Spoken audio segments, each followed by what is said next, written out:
ഹരി ഓം. കൽക്കി രൂപകളായിരിക്കുന്ന എല്ലാ നാരായണന്മാർക്കും എൻ്റെ പ്രണാമം. ഞാൻ നിങ്ങളുടെ സ്വന്തം വിഷ്ണുയോഗി ശീലായ്യപ്പൻ.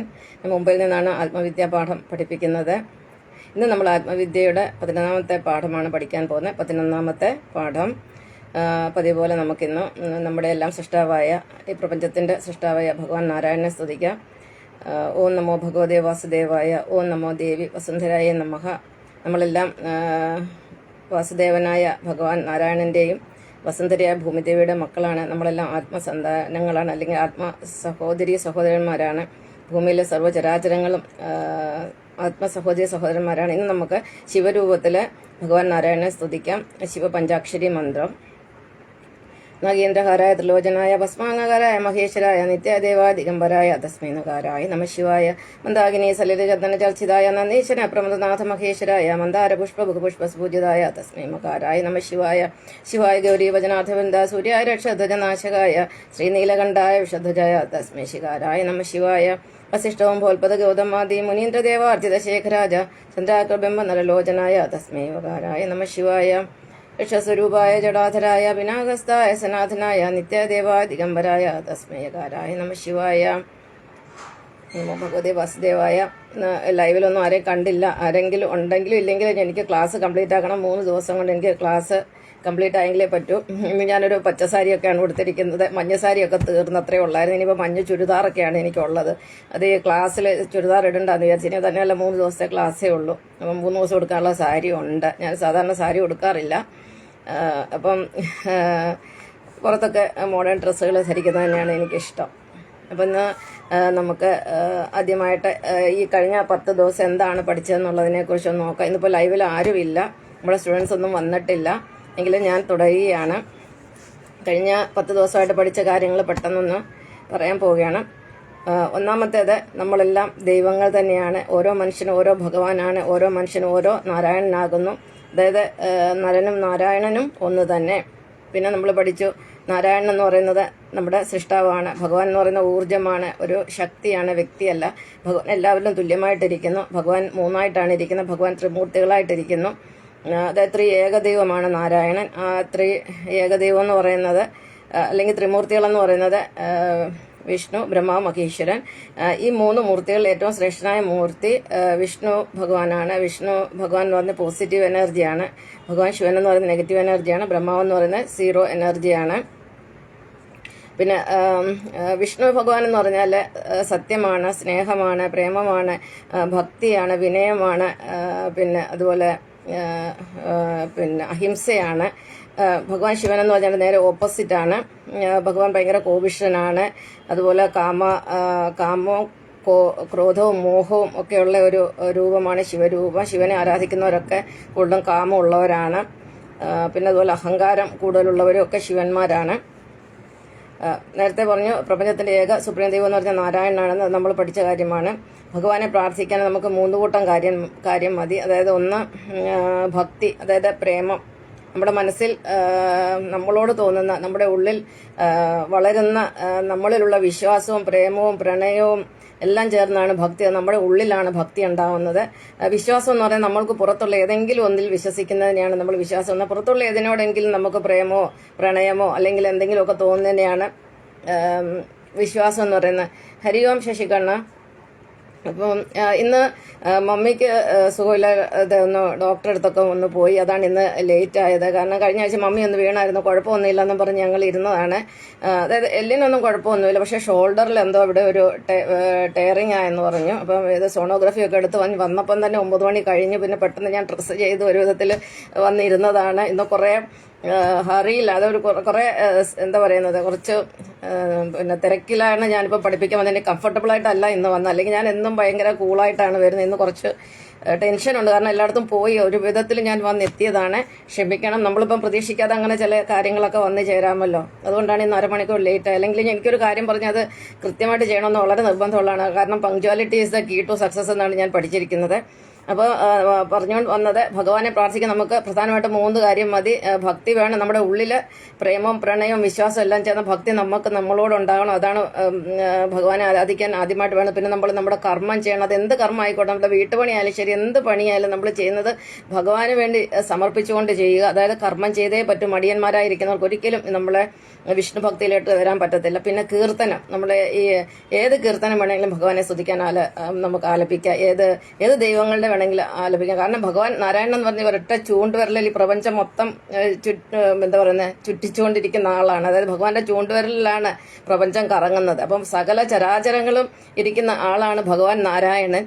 അപ്പം അങ്ങനെയുള്ള ഭഗവാനെ ഏത് പേരിലും ഏത് രൂപത്തിലും ഏത് ദൈവങ്ങളുടെ പേരിലും നമുക്ക് സ്തുതിക്കാവുന്നതാണ് കീർത്തനത്തിലൂടെ. അല്ലാതെ എല്ലാവരെയും കൂടെ ആരാധിക്കുന്ന ഒരാളെ മാത്രമേ ആരാധിക്കാവൂ, അല്ലെങ്കിൽ നമ്മൾ എവിടെയും എത്തുകയില്ല. പിന്നെ ഭഗവാനെ നമുക്ക് 2 രീതിയിൽ ആരാധിക്കും. ഒന്ന് വിഷ്ണു ആരാധന, ശിവാരാധന. ഇന്നലെ ഞാൻ ശിവാരാധനയെ കുറിച്ച് പറഞ്ഞു. ഓൾമോസ്റ്റ് ഒരു 95% ശിവാരാധനയും അനാചാരങ്ങളും ദുരാചാരങ്ങളും ആഭിചാരങ്ങളിലൊക്കെ പെട്ടതാണ്. അതിന് ഞാൻ ഇന്നലെ ഒരു ചലഞ്ച് ഞാൻ പറഞ്ഞിരുന്നു. ഇതിനെ എതിർക്കാൻ ആരെങ്കിലും കഴിവുള്ള ഏതെങ്കിലും ഹിന്ദു സംഘടനയോ ഹിന്ദുക്കളിൽ ആരെങ്കിലും നട്ടലുള്ളവരുണ്ടോ ഇതിന് എതിരായിട്ട് സംസാരിക്കാൻ? ആരും ഉണ്ടെന്ന് എനിക്ക് തോന്നുന്നില്ല. പിന്നെ നമ്മൾ പഠിച്ചു, പിന്നെ മനുഷ്യന് രോഗങ്ങൾ വരുന്നതിന് 3 കാരണമാണ്. ഒന്ന് കഴിഞ്ഞ ജന്മത്തിലെ മുജ്ജന്മ കർമ്മഫലം, പിന്നെ ഈ ജന്മ കർമ്മഫലം, ഇപ്പം നമ്മൾ ഇതുവരെ ചെയ്തുകൊണ്ടിരിക്കുന്ന കർമ്മങ്ങളുടെ ഫലം. 3ാമത് നമുക്ക് ഭക്തിയില്ലാത്ത ആ ഒരു അവസ്ഥ, അതാണ് മ്ലേച്ഛത്വം എന്ന് പറയുന്നത്. അതായത് നമ്മുടെ പ്രബുദ്ധതയാണ് നമുക്ക് ഈ അസുഖം വരാൻ. പ്രത്യേകിച്ച് നമ്മുടെ കേരളക്കാർക്കാണല്ലോ ഈ ലോകത്തിൽ ഏറ്റവും കൂടുതൽ അസുഖമുള്ളത്. കേരളത്തിലാണല്ലോ ഏറ്റവും കൂടുതൽ ആശുപത്രികളുള്ളത്. ഇത്രയും വിദ്യാഭ്യാസം എല്ലാം ഉണ്ടായിട്ട് എല്ലാത്തിനും അസുഖമാണ്. ഒരു ചാറ്റൽ മഴ പെയ്ത ഉടനെ അവിടെ എല്ലാത്തിനും വൈറൽ പനിയാവും. അപ്പോൾ രോഗങ്ങൾക്ക് കാരണം ഭക്തിയില്ലായ്മയാണ്. കണ്ടോ, ഞാൻ ഈ പ്രായത്തിലും ഭഗവാന്റെ അനുഗ്രഹം കൊണ്ട് ഇങ്ങനെ ഇരിക്കാൻ സാധിക്കുന്നത് ഭക്തി ഒന്നുകൊണ്ട് മാത്രമാണ്. പിന്നെ ഞാൻ കർമ്മം ചെയ്യുന്ന ഒരാളാണ്. കർമ്മത്തിന് ഒരു മുടക്കവും വരുത്തത്തില്ല. കർമ്മം ചെയ്യാതെ എനിക്ക് പറ്റില്ല. എൻ്റെ ഒരു ഭഗവാനിലെത്തിയ മാർഗം എന്ന് പറഞ്ഞാൽ ഭക്തിയോഗം, കർമ്മയോഗം, ജ്ഞാനയോഗം. ജ്ഞാനം എന്ന് പറഞ്ഞാൽ ഞാൻ നിങ്ങൾക്ക് തരുന്ന ഈ അറിവ്, ഇത് ഞാൻ ചെറുപ്പം തൊട്ടേ ആർജിച്ച ഒരു അറിവാണല്ലോ. ഒറ്റ ദിവസം കൊണ്ടൊന്നും കിട്ടിയ അറിവൊന്നുമല്ല. അപ്പം ഭക്തിയും വിശ്വാസം തമ്മിലുള്ള വ്യത്യാസം മനസ്സിലായല്ലോ. വിശ്വാസം എന്ന് പറഞ്ഞാൽ പുറത്തുള്ള ഏതെങ്കിലും നമ്മളിപ്പോൾ ഒരു സ്വർണ്ണക്കടയിൽ വിശ്വാസം കൊടുക്കുക. ചെമ്മണ്ണൂർ ജുവലേഴ്സിലെ സ്വർണ്ണം വളരെ നല്ലതാണ്, നമുക്ക് ഭയങ്കര വിശ്വാസമാണ്. നമ്മൾ പറയില്ല, ആ ഡോക്ടർ ഭയങ്കര വിശ്വാസമാണ്, ആ ദൈവത്തിൽ വിശ്വാസമാണ്. അപ്പം വിശ്വാസത്തിൽ വലിയ കാര്യമൊന്നുമില്ല, അത് സത്യമൊന്നുമല്ല. വിശ്വസിക്കുന്ന സത്യം നമ്മൾ തന്നെയാണ്, നമ്മൾ ഓരോരുത്തരുമാണ്. പിന്നെ ഭഗവാൻ ഊർജ്ജമാണെന്ന് പറഞ്ഞ് ഊർജ്ജം അതുകൊണ്ട് തന്നെ അതിനെ നിർമ്മിക്കാനും സാധ്യമല്ല, നശിപ്പിക്കാനും സാധ്യമല്ല.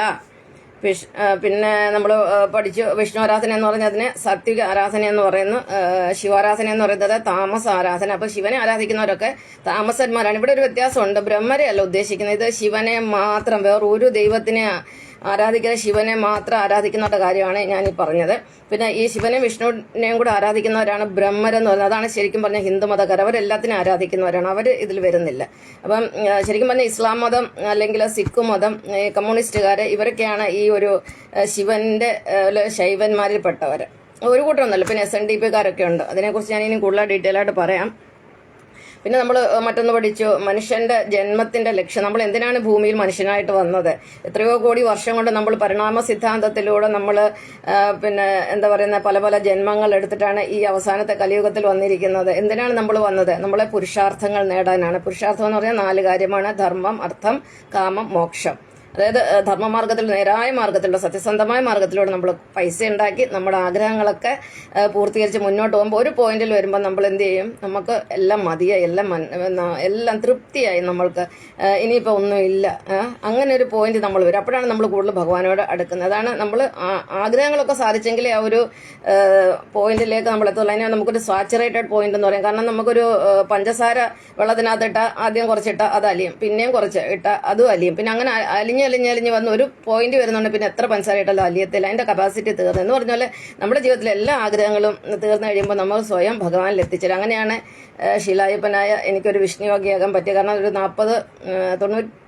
2004 ഞാൻ പൂർണ്ണമായിട്ടും ഇങ്ങനെ ഭഗവാനിലേക്ക് ഇറങ്ങുന്നത്. അപ്പോൾ അതുവരെ ഉണ്ടായിരുന്ന എല്ലാ പ്രശ്നങ്ങളും ഭഗവാൻ തീർത്ത് തന്ന് എല്ലാം നമുക്ക് തൃപ്തിയായി, ഇനിയും കാര്യമായിട്ടൊന്നും നേടാനില്ല എന്നുള്ളൊരു പോയിന്റിൽ വന്നപ്പോഴാണ് ഭഗവാനിലേക്ക് ഇറങ്ങിയത്.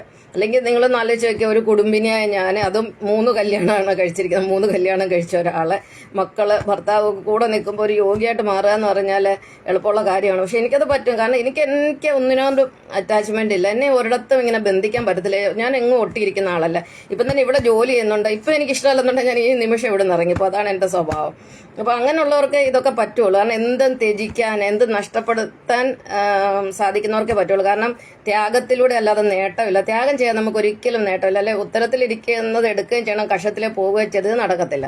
നമ്മൾ കുറേയൊക്കെ ഉപേക്ഷിക്കുക, ഒരുപാട് കാര്യങ്ങൾ ഉപേക്ഷിക്കാൻ തയ്യാറാക്കണം. മനസ്സിൽ നിന്ന് ഉപേക്ഷിച്ച് കഴിയുമ്പോഴാണ് നമുക്ക് ഭഗവാനിൽ എത്തിച്ചേരാൻ കഴിയുന്നത്. അല്ല, ഭഗവാനും നമ്മൾ ഒന്ന് തന്നെയാണ്. പക്ഷെ ഭഗവാൻ എല്ലാവർക്കും ആ ഉള്ളിലിരിക്കുന്ന ഭഗവാനെ കാട്ടിക്കൊടുക്കത്തില്ല, അങ്ങനെ ദർശനം കൊടുക്കത്തില്ല. കാരണം നമ്മൾക്ക് ഒരിടത്ത് ഒരു എന്താ പറഞ്ഞ ഉറച്ച മനസ്സില്ല, ഭക്തിയില്ല, നമുക്ക് ഭയങ്കര അറ്റാച്ച്മെന്റ്. അതായത് മനുഷ്യന്, സാധാരണ മനുഷ്യന് കുടുംബത്തോടൊക്കെ അറ്റാച്ച്മെന്റ് ഒന്നും വേണ്ടെന്ന് ഞാൻ പറയുന്നില്ല. കുടുംബത്തോട് അറ്റാച്ച്മെന്റ് വേണ്ട, സ്നേഹം വേണം, ഒട്ടിയിരിക്കരുത്.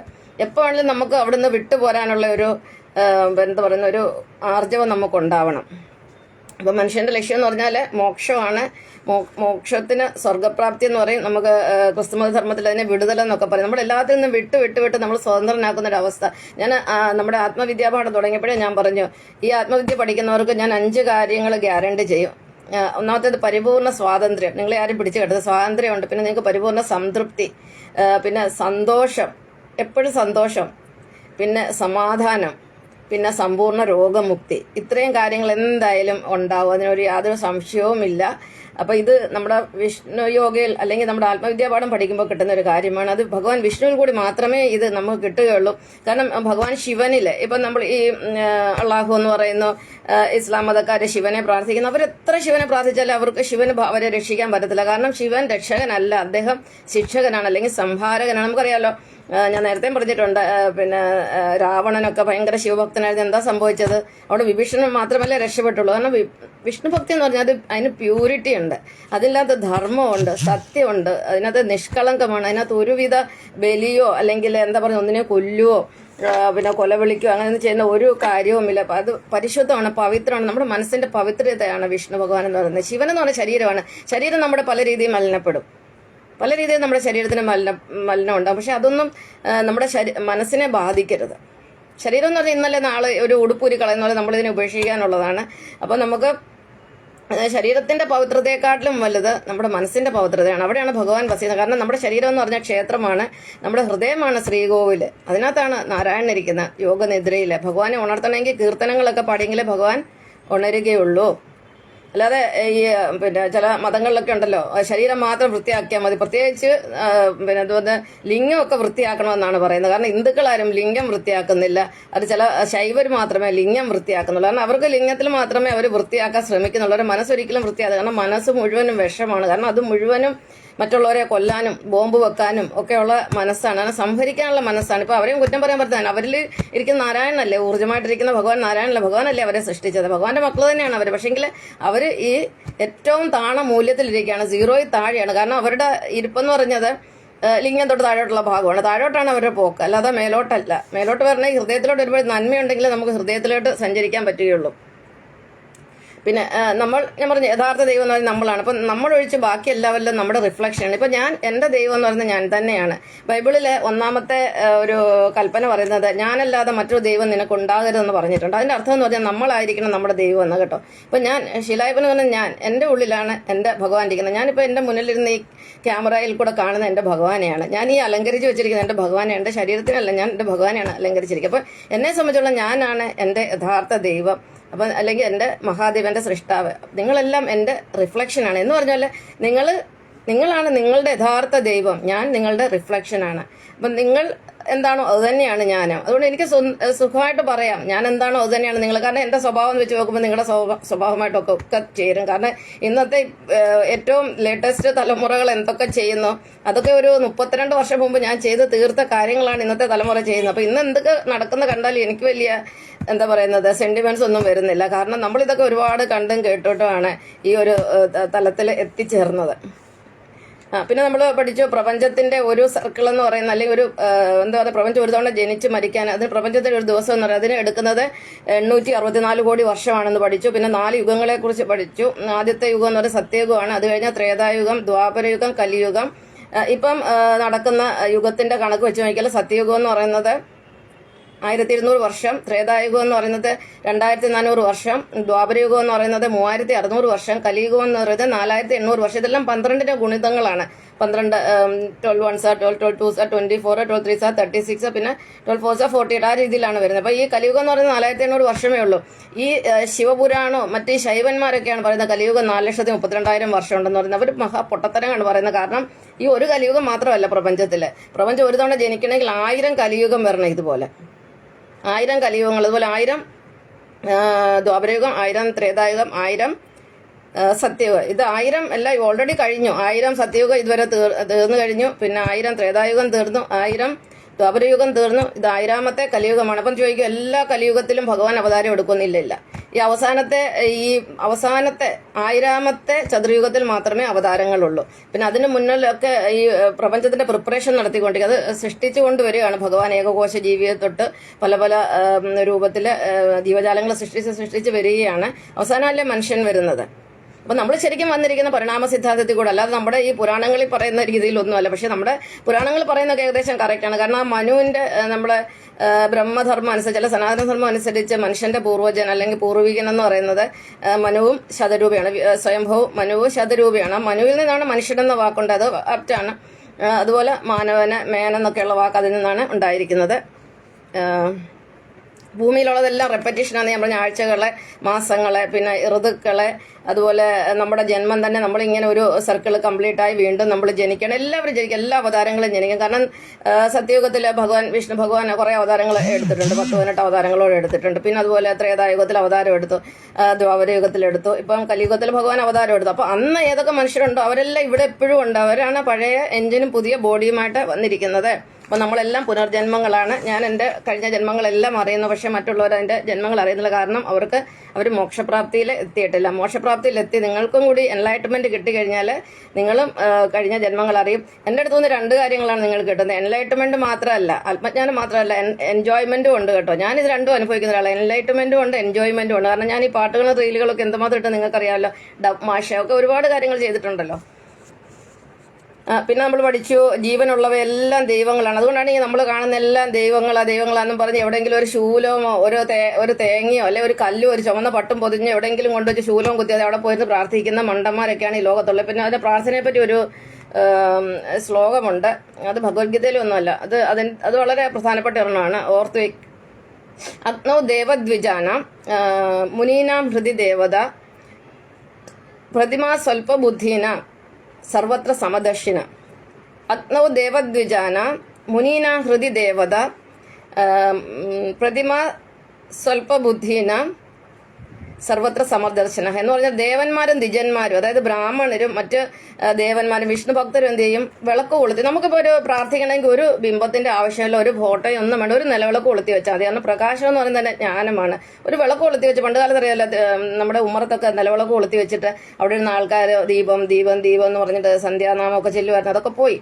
എൻ്റെ ഒരു 10 വയസ്സ്, അതായത് 1973 വരെ എനിക്ക് തോന്നുന്നു എല്ലാവരും ഇങ്ങനെ പ്രാർത്ഥനയൊക്കെ ചെല്ലുമായിരുന്നു. അത് കഴിഞ്ഞാണെന്ന് തോന്നുന്നത് ഈ ഒരു ആൾക്കാരൊക്കെ നിരീശ്വരവാദത്തിൽ, പ്രത്യേകിച്ച് ഈ നമ്മുടെ ഈ എന്താ ഇടതു പാർട്ടികളും നമ്മുടെ മതേതര പാർട്ടികളൊക്കെയാണ് ഇതൊക്കെ നശിപ്പിച്ചപ്പോൾ. ഇതൊക്കെ ഈ കലിയുഗത്തിൽ വരാനുള്ളത്. അത് നമുക്കിപ്പോൾ ആരെയും കുറ്റം പറയാൻ പറ്റില്ല, കാരണം ഇതെല്ലാം ഭഗവാന്റെ തീരുമാനം തന്നെയാണ്.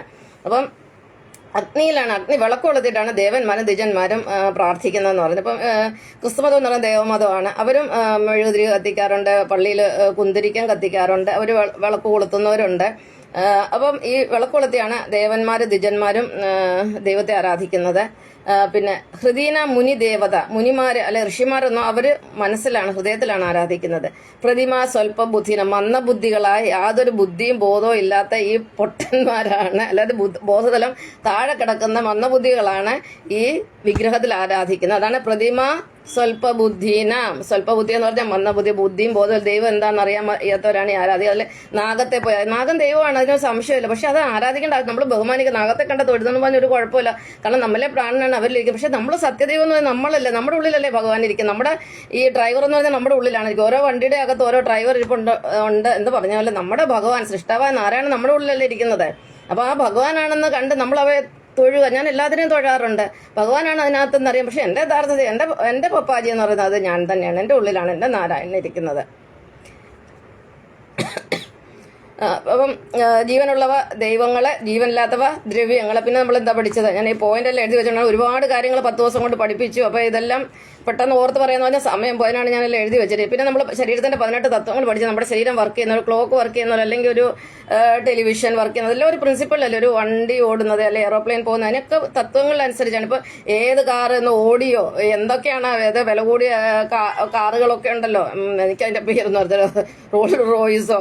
അപ്പൊ ഏത് കാറായാലും അതിന്റെ ബോഡിക്കായിരിക്കും മാറ്റം. അതിന്റെ എഞ്ചിനൊക്കെ പഴയ എഞ്ചിന്റെ തത്വങ്ങൾ തന്നെയാണ് അവിടെ ഉണ്ടാകുന്നത്. എന്ന് പറഞ്ഞാൽ ഈ ലോകം എത്ര മാറിയാലും മനുഷ്യന്റെ ഉള്ളിലിരിക്കുന്ന എഞ്ചിന് വലിയ മാറ്റമൊന്നുമില്ല, അത് അങ്ങനെ തന്നെ ഇരിക്കും. അപ്പം നമ്മളെല്ലാം പുനർജന്മങ്ങളാണ്. നമ്മൾ വന്നിരിക്കുന്ന പുതിയ ബോഡിയും പഴയ എഞ്ചിനുമായിട്ടാണ് ഞാനും വന്നിരിക്കുന്നത്. എൻ്റെ കഴിഞ്ഞ ജന്മത്തിൽ ഉണ്ടായിരുന്ന ബോഡിയല്ല ഇപ്പം എനിക്ക്.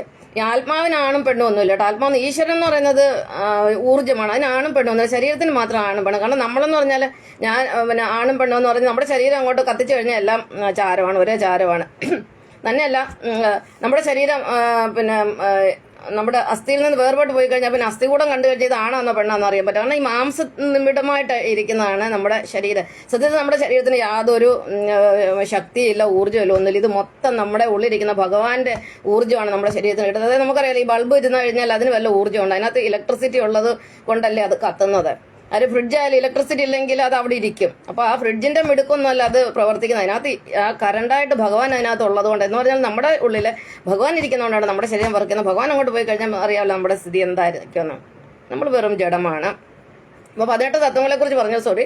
18 തത്വങ്ങളിൽ പെട്ടെന്ന് പറയാം. 5 പഞ്ചഭൂതങ്ങൾ, 5 പഞ്ചേന്ദ്രിയങ്ങൾ, 5 മനസ്സ്, ബുദ്ധി, അഹം, ശബ്ദം, ഊർജം, കർമ്മം, പിന്നെ ജ്ഞാനം, പ്രാണന്, സ്വഭാവ ഗുണങ്ങൾ. ഇതൊക്കെയാണ് നമ്മൾ പഠിച്ചത്. അപ്പം സ്വഭാവത്തിൽ എല്ലാ മനുഷ്യരും വ്യത്യാസമാണ്. എൻ്റെ സ്വഭാവമല്ല നിങ്ങളുടെ സ്വഭാവം, ഓരോരുത്തരുടെ സ്വഭാവം വ്യത്യാസമാണ്. നമുക്ക് 2 മക്കളല്ലെങ്കിൽ ഉണ്ടെങ്കിൽ 2 പേരുടെ സ്വഭാവം എൻ്റെ ഡിഫറെൻ്റ് ആയിരിക്കും. പക്ഷെ എന്ത് ഡിഫറെൻ്റ് ആയാലും ഈ ലോകത്ത് 3 തരം മനുഷ്യരേ ഉള്ളൂ. 3 തരം മനുഷ്യർ മാത്രമേ ഉള്ളൂ. അവരാണ് ബ്രഹ്മാവും വിഷ്ണു മഹേശ്വരനായിട്ട് ഇരിക്കുന്നത്.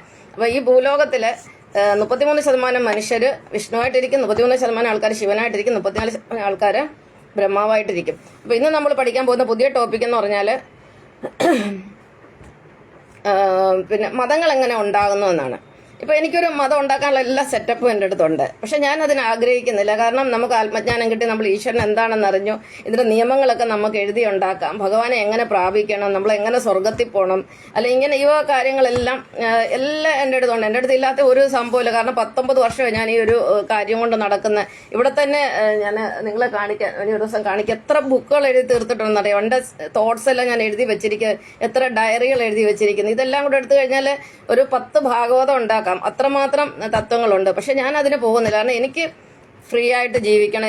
എനിക്കൊരു ശല്യമില്ലാതെ എനിക്ക് ഭഗവാൻ നാരായണനെ ഭജിച്ചുകൊണ്ട് ഒറ്റയ്ക്ക് ജീവിക്കുന്നത് തന്നെയാണ് ഇഷ്ടം, ഞാൻ ഉള്ളത് പറഞ്ഞാൽ. അപ്പൊ ഇങ്ങനെ എൻ്റെ ആദർശങ്ങളോട് ചേരുന്ന ആൾക്കാർ മാത്രമേ എൻ്റെ കൂടെ ചേരുള്ളൂ. ഇപ്പം തന്നെ നിങ്ങൾക്ക് അറിയാമല്ലോ എത്ര ഫ്രണ്ട്സ് ഉണ്ട്. എൻ്റെ ഈ ഫേസ്ബുക്കിൽ തന്നെ ഒരു 6000 ഫോളോവേഴ്സോ 5.9 ഫോളോവേഴ്സ് ഉണ്ട്, 5000 ഫ്രണ്ട്സ് ഉണ്ട്.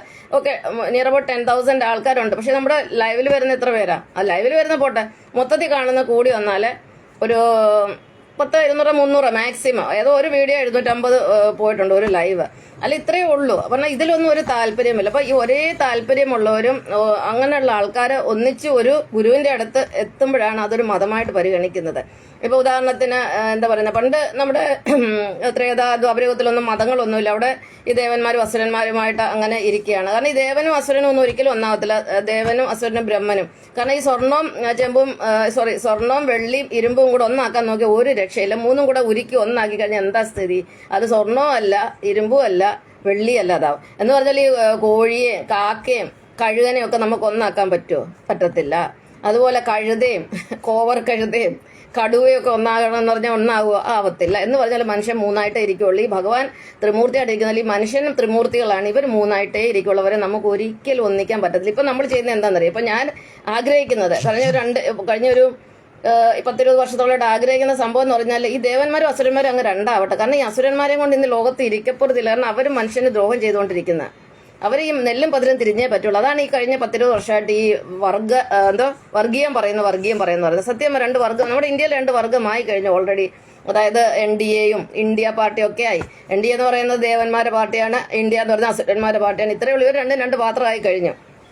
അപ്പോൾ ഒരു ഗുരു വരും, ഗുരുവിന് ദർശനം കിട്ടും, ഗുരു തൻ്റെ എന്താ പറയുന്നത് ജ്ഞാനം മറ്റുള്ളവർക്ക് പറഞ്ഞു കൊടുക്കും, അതിൽ ആകൃഷ്ടരാകും. അപ്പോൾ അവർ വിചാരിക്കും അവരൊരു ചെറിയ ഒരു കൂട്ടായ്മ തുടങ്ങി. ഇപ്പം നമ്മുടെ വാട്സപ്പിലൊക്കെ കൂട്ടായ്മയിൽ അത് ഗ്രൂപ്പൊക്കെ തുടങ്ങി. പണ്ട് അധികം ആളൊന്നും ഇല്ലല്ലോ. പിന്നെ പതുക്കെ അതിനകത്ത് കുറേ ആൾക്കാർ വന്ന് ചേർന്ന് അതൊരു മതമായിട്ട് മാറി. ഇത്രയേ ഉള്ളൂ മതത്തിൻ്റെ കാര്യം. അപ്പം ഈ കലിയുഗത്തില് ആദ്യം ശൈവരും വൈഷ്ണവരും രണ്ടായിട്ടായിരുന്നു. കാരണം വൈഷ്ണവരും അഹിംസാവാദികളാണ്. ശൈവരെന്ന് പറഞ്ഞാൽ ഹിംസ ചെയ്യുന്നവരെ കൊല്ലുന്നതാണ്. കാളയോ പോത്തിനെയും അല്ലെ പശുവിനെയും പന്നിയെയും എല്ലാത്തിനെയും കൊന്നു തിന്നുന്ന ആളുകളാണ് ഈ ശൈവരെന്ന് പറഞ്ഞാൽ. സംഹാരമൂർത്തി ശിവൻ എന്ന് പറഞ്ഞാൽ അറിയാലോ, സംഹാരമാണ് ഭഗവാൻ ചെയ്യുന്നത്. അപ്പം അവർ കൊല്ലുന്ന ആൾക്കാർ. ഒരിക്കലും ഈ വൈഷ്ണവരുമായിട്ട് ഇവർ ചേരത്തില്ല. അപ്പം നമ്മളൊരു പൂജാദ്രവ്യങ്ങളൊക്കെ വിൽക്കുന്ന പൂമാലയും പൂജാദ്രവ്യങ്ങളും പിന്നെ സാമ്പ്രാണി അല്ലെ കർപ്പൂരം എണ്ണ നെയ്യ് അമ്പലത്തിലേക്കുള്ള സാധനങ്ങൾ വിൽക്കുന്നിടത്ത് അതിന്റെ തൊട്ടടുത്തൊരു കശാപ്പ് കട കൊണ്ടുവച്ചാൽ എങ്ങനെയിരിക്കും? അപ്പൊ നമുക്കൊരിക്കലും ഈ സവർണർ അവർണർ അല്ലെങ്കിൽ ഈ ദേവന്മാരെ അസുരന്മാരെ ഒരിക്കലും ഒന്നാക്കാൻ സാധിക്കില്ല. അപ്പൊ ഈ ഒരു മതം ഉണ്ടാകുമ്പം അത് ആദ്യം ഉണ്ടാകുന്ന ദേവമതമായിരിക്കും. ദേവന്മാർ തന്നെ അവരുടെ നല്ല സ്വഭാവം വെച്ച് നല്ല ആൾക്കാരെ എല്ലാം പിടികൂടി അവരൊരു മതം ഉണ്ടാക്കും. കുറെ കഴിയുമ്പോൾ ഉണ്ടല്ലോ അത് വളർന്ന് അതിന്റെ 33% അപ്പുറമാകാൻ പോകുമ്പോൾ ഭഗവാൻ എന്ത് ചെയ്യും? ഒരു അസുര മതത്തിനെ അവിടെ അങ്ങ് സൃഷ്ടിക്കും. അതാണ് ക്രിസ്തു മതത്തിനും ഇസ്ലാം മതത്തിനും സംഭവിച്ചത്. നമ്മുടെ യേശുക്രിസ്തു ഭഗവാൻ അവതരിച്ച് 2000 വർഷം മുമ്പ്. ഭഗവാൻ ഞാനത് നാളെ പറയാം. പിന്നെ യേശുക്രിസ്തു വിഷ്ണു അവതാരമാണെന്നുള്ള വിഷ്ണു ഭഗവാന്റെ 23ാമത്തെ അവതാരമല്ല. ദശാവതാരത്തിൽ ശരിക്കും ബുദ്ധാവതാരം അല്ല. അദ്ദേഹം ബുദ്ധനെ ഒരു വിഷ്ണുവായിട്ട് കണക്കാക്കാനേ പറ്റത്തില്ല. കാരണം അദ്ദേഹം ഒരു ശിവനായിരുന്നു. അദ്ദേഹത്തിനെ കുറിച്ചൊക്കെ ഞാൻ പിന്നീട് പറയാം. അപ്പൊ യേശുക്രിസ്തു ഭഗവാൻ എന്ന് പറയുന്നത് പിന്നെ മഹാവിഷ്ണു തന്നെയായിരുന്നു. കാരണം ആ സ്നേഹം മതിയല്ലോ. നിന്നെ പോലെ നിന്റെ ആൾക്കാരനെ സ്നേഹിക്കുക, ഒരു ചെള്ളയ്ക്ക് അടിക്കുമ്പോൾ മറ്റു ചെള്ള കാണിച്ചു കൊടുക്കുക, ഇതൊക്കെ വിഷ്ണു ഭഗവാന്റെ സ്വഭാവ ഗുണങ്ങളുള്ള ആളാണ്. അപ്പം യേശുക്രിസ്തു ഭഗവാൻ അവതരിച്ച എന്തിനാണ്? അന്ന് ജൂതമതമായിരുന്നു. അതിൽ ഒരുപാട് ബലി ഉണ്ടായിരുന്നു. ഇന്ന് ഇസ്ലാം മതത്തിലുള്ള പോലെ അന്നൊക്കെ ബലിയൊക്കെ നടന്നിരുന്നതാണ്. യേശുക്രിസ്തു ഭഗവാൻ അവതരിച്ചതിന് ശേഷമാണ് ആ ബലിയൊക്കെ നിർത്തലാക്കിയത്. അതിലെ നല്ല ആൾക്കാരൊക്കെ ഇതിലോട്ട് ആ ജൂതന്മാർ തന്നെ ഇതിൽ ചേർന്ന് ക്രിസ്തുമതം ഇങ്ങനെ വളരാൻ തുടങ്ങിയത്. അത് വളർന്ന് പന്തലിക്കാൻ തുടങ്ങിയപ്പോഴത്തേന് ഭഗവാൻ എന്ത് ചെയ്തു? 500 വർഷം കഴിഞ്ഞപ്പോഴത്തേക്കിനും ഒരു അസുരമതത്തിനെ ദേവമതമായിരുന്നു ഇത്. അസുരമതം സൃഷ്ടിച്ചത് കൊല്ലുന്ന മതത്തിന്. ആ സൃഷ്ടിച്ചു കഴിഞ്ഞപ്പോൾ എന്ത് ചെയ്ത് ഇവര് കാരണം എപ്പോഴും ഭഗവാൻ ശിവൻ എന്ന് പറഞ്ഞാൽ കോസ്മിക് ബാലൻസ് മെയിൻറ്റെയിൻ ചെയ്യണം. He has to maintain the cosmic balance. അതായത് പ്രപഞ്ചത്തിന് ഒരു തുലനാവസ്ഥ. ദേവന്മാർ 33, അസുരന്മാർ 33, രണ്ടും 50-50 വേണം. ഇത് കൂടാനും പാടില്ല, കുറയാനും പാടില്ല. ആ സമയം അത് കൃത്യമാക്കാൻ വേണ്ടി ദേവന്മാരുടെ എണ്ണം കൂടാൻ തുടങ്ങി. അപ്പൊ ക്രിസ്തുമതം ആണെങ്കിൽ നമ്മുടെ അറിയാലോ, ആദ്യം കേരളത്തിൽ വന്നു, ഇന്ത്യയിൽ പ്രചരിച്ചു, എല്ലാ ലോകമെല്ലാം അത് പ്രചരിച്ച് അത് വളരാൻ തുടങ്ങിയപ്പോൾ ഇതിന് തടയിടേണ്ട ആവശ്യമായിരുന്നു. അപ്പം ഭഗവാന് ശിവന്റെ രൂപത്തിൽ മക്കയിൽ അവതരിച്ചു. അതാണ് മുഹമ്മദ് നബി എന്ന മുത്ത് നബി സല്ലല്ലാഹു അലൈഹി വസല്ലം. അപ്പൊ അങ്ങനെ അദ്ദേഹം ശിവനാണ്. എനിക്കൊരു സംശയമില്ല, അദ്ദേഹം ശിവന്റെ അവതാരമാണ്. കാരണം മറ്റൊരാൾക്ക് അത് ചെയ്യാൻ പറ്റത്തില്ല. അദ്ദേഹത്തിന് ഒരുപാട് സമാനതകളുണ്ട് ശിവനുമായിട്ട്. അപ്പൊ ഇതൊന്നും നമുക്കിപ്പോൾ ഇന്ന് പഠിക്കേണ്ട പാഠത്തിലില്ല. അപ്പൊ ദേവന്മാരുടെ എണ്ണം കൂടുമ്പോൾ അവിടെ ഒരു അസുരമതം ഉണ്ടാകും. പിന്നീട് അത് അങ്ങനെ വന്ന് അസുരമതം പടരാൻ തുടങ്ങി. എല്ലായിടത്തും പിന്നെ ഈ ഇസ്ലാം മതം പടരാൻ തുടങ്ങി. എല്ലായിടത്തും പടർന്ന് പിന്നെ ഇന്ത്യയിലൊക്കെ മുഗളന്മാരൊക്കെ വന്ന് ആക്രമണം നടത്തി മുഗൾ സാമ്രാജ്യമൊക്കെ സ്ഥാപിച്ചു. ഈ സമയത്ത് സിഖുകാരില്ല എന്നാൽ ഹിന്ദുമതത്തിലുള്ള ആൾക്കാരെയൊക്കെ കഠിനമായിട്ട് ഉപദ്രവിച്ച് അവരെയൊക്കെ മതം മാറ്റാൻ ശ്രമിക്കുക. അവരെയൊക്കെ ചക്കിനകത്തിട്ടൊക്കെ ആട്ടുകയും അതുപോലെ റോളറിനകത്തൊക്കെ കെട്ടി പിന്നെ പ്രസ് ചെയ്ത് അങ്ങനെ ഒരുപാട് ഉപദ്രവങ്ങളൊക്കെ ചെയ്തു വന്നപ്പോൾ ഗുരുനാനാക്ക് അവതരിച്ചു. അവിടെ ഗുരുനാനാക്കിന്റെ പരമ്പര സിഖ് മതം ഉണ്ടായി കഴിഞ്ഞപ്പോൾ അവർ വലിയ ഫൈറ്റേഴ്സാണ്. അവർ ഫൈറ്ററാണ്. ഇവരെ പിന്നെ ഫൈറ്റ് ചെയ്ത് ഇവർക്ക് എതിരായിട്ട് പ്രവർത്തിക്കാൻ തുടങ്ങി. അവർ തിരിച്ചടിക്കാൻ തുടങ്ങി. അപ്പോഴാണ് പിന്നീട് ഇതൊന്ന് കുറച്ചൊന്ന് ശാന്തമായത്. അപ്പൊ എവിടെയൊക്കെ അതാണ് ഭഗവാൻ പറഞ്ഞത്, എവിടെയൊക്കെ അധർമ്മം ഉണ്ടാവും അവിടെയൊക്കെ ഭഗവാൻ ഞാൻ അവതരിക്കുമെന്ന് ഭഗവാൻ പറഞ്ഞിരിക്കുന്നത് കൊണ്ടാണ്. യഥാ ധർമ്മസ്യ ഗ്ലാനിർഭവതി ഭാരത അഭ്യുത്ഥാനം അധർമ്മസ്യ തഥാത്മാന സൃജാമഹം എന്നാണ് ഭഗവാൻ പറഞ്ഞത്. അതായത് എവിടെയൊക്കെ അധർമ്മം ഉണ്ടാവുമോ ഞാൻ അവിടെയെല്ലാം മനുഷ്യനെ ഉദ്ധരിക്കാൻ അവതരിക്കും എന്നാണ്. അതുപോലെ ഇപ്പം ഈ ലോകത്ത് മുഴുവൻ അധർമ്മമായി, എല്ലായിടും അധർമ്മം നിറഞ്ഞു നിൽക്കുകയാണ് അല്ലേ.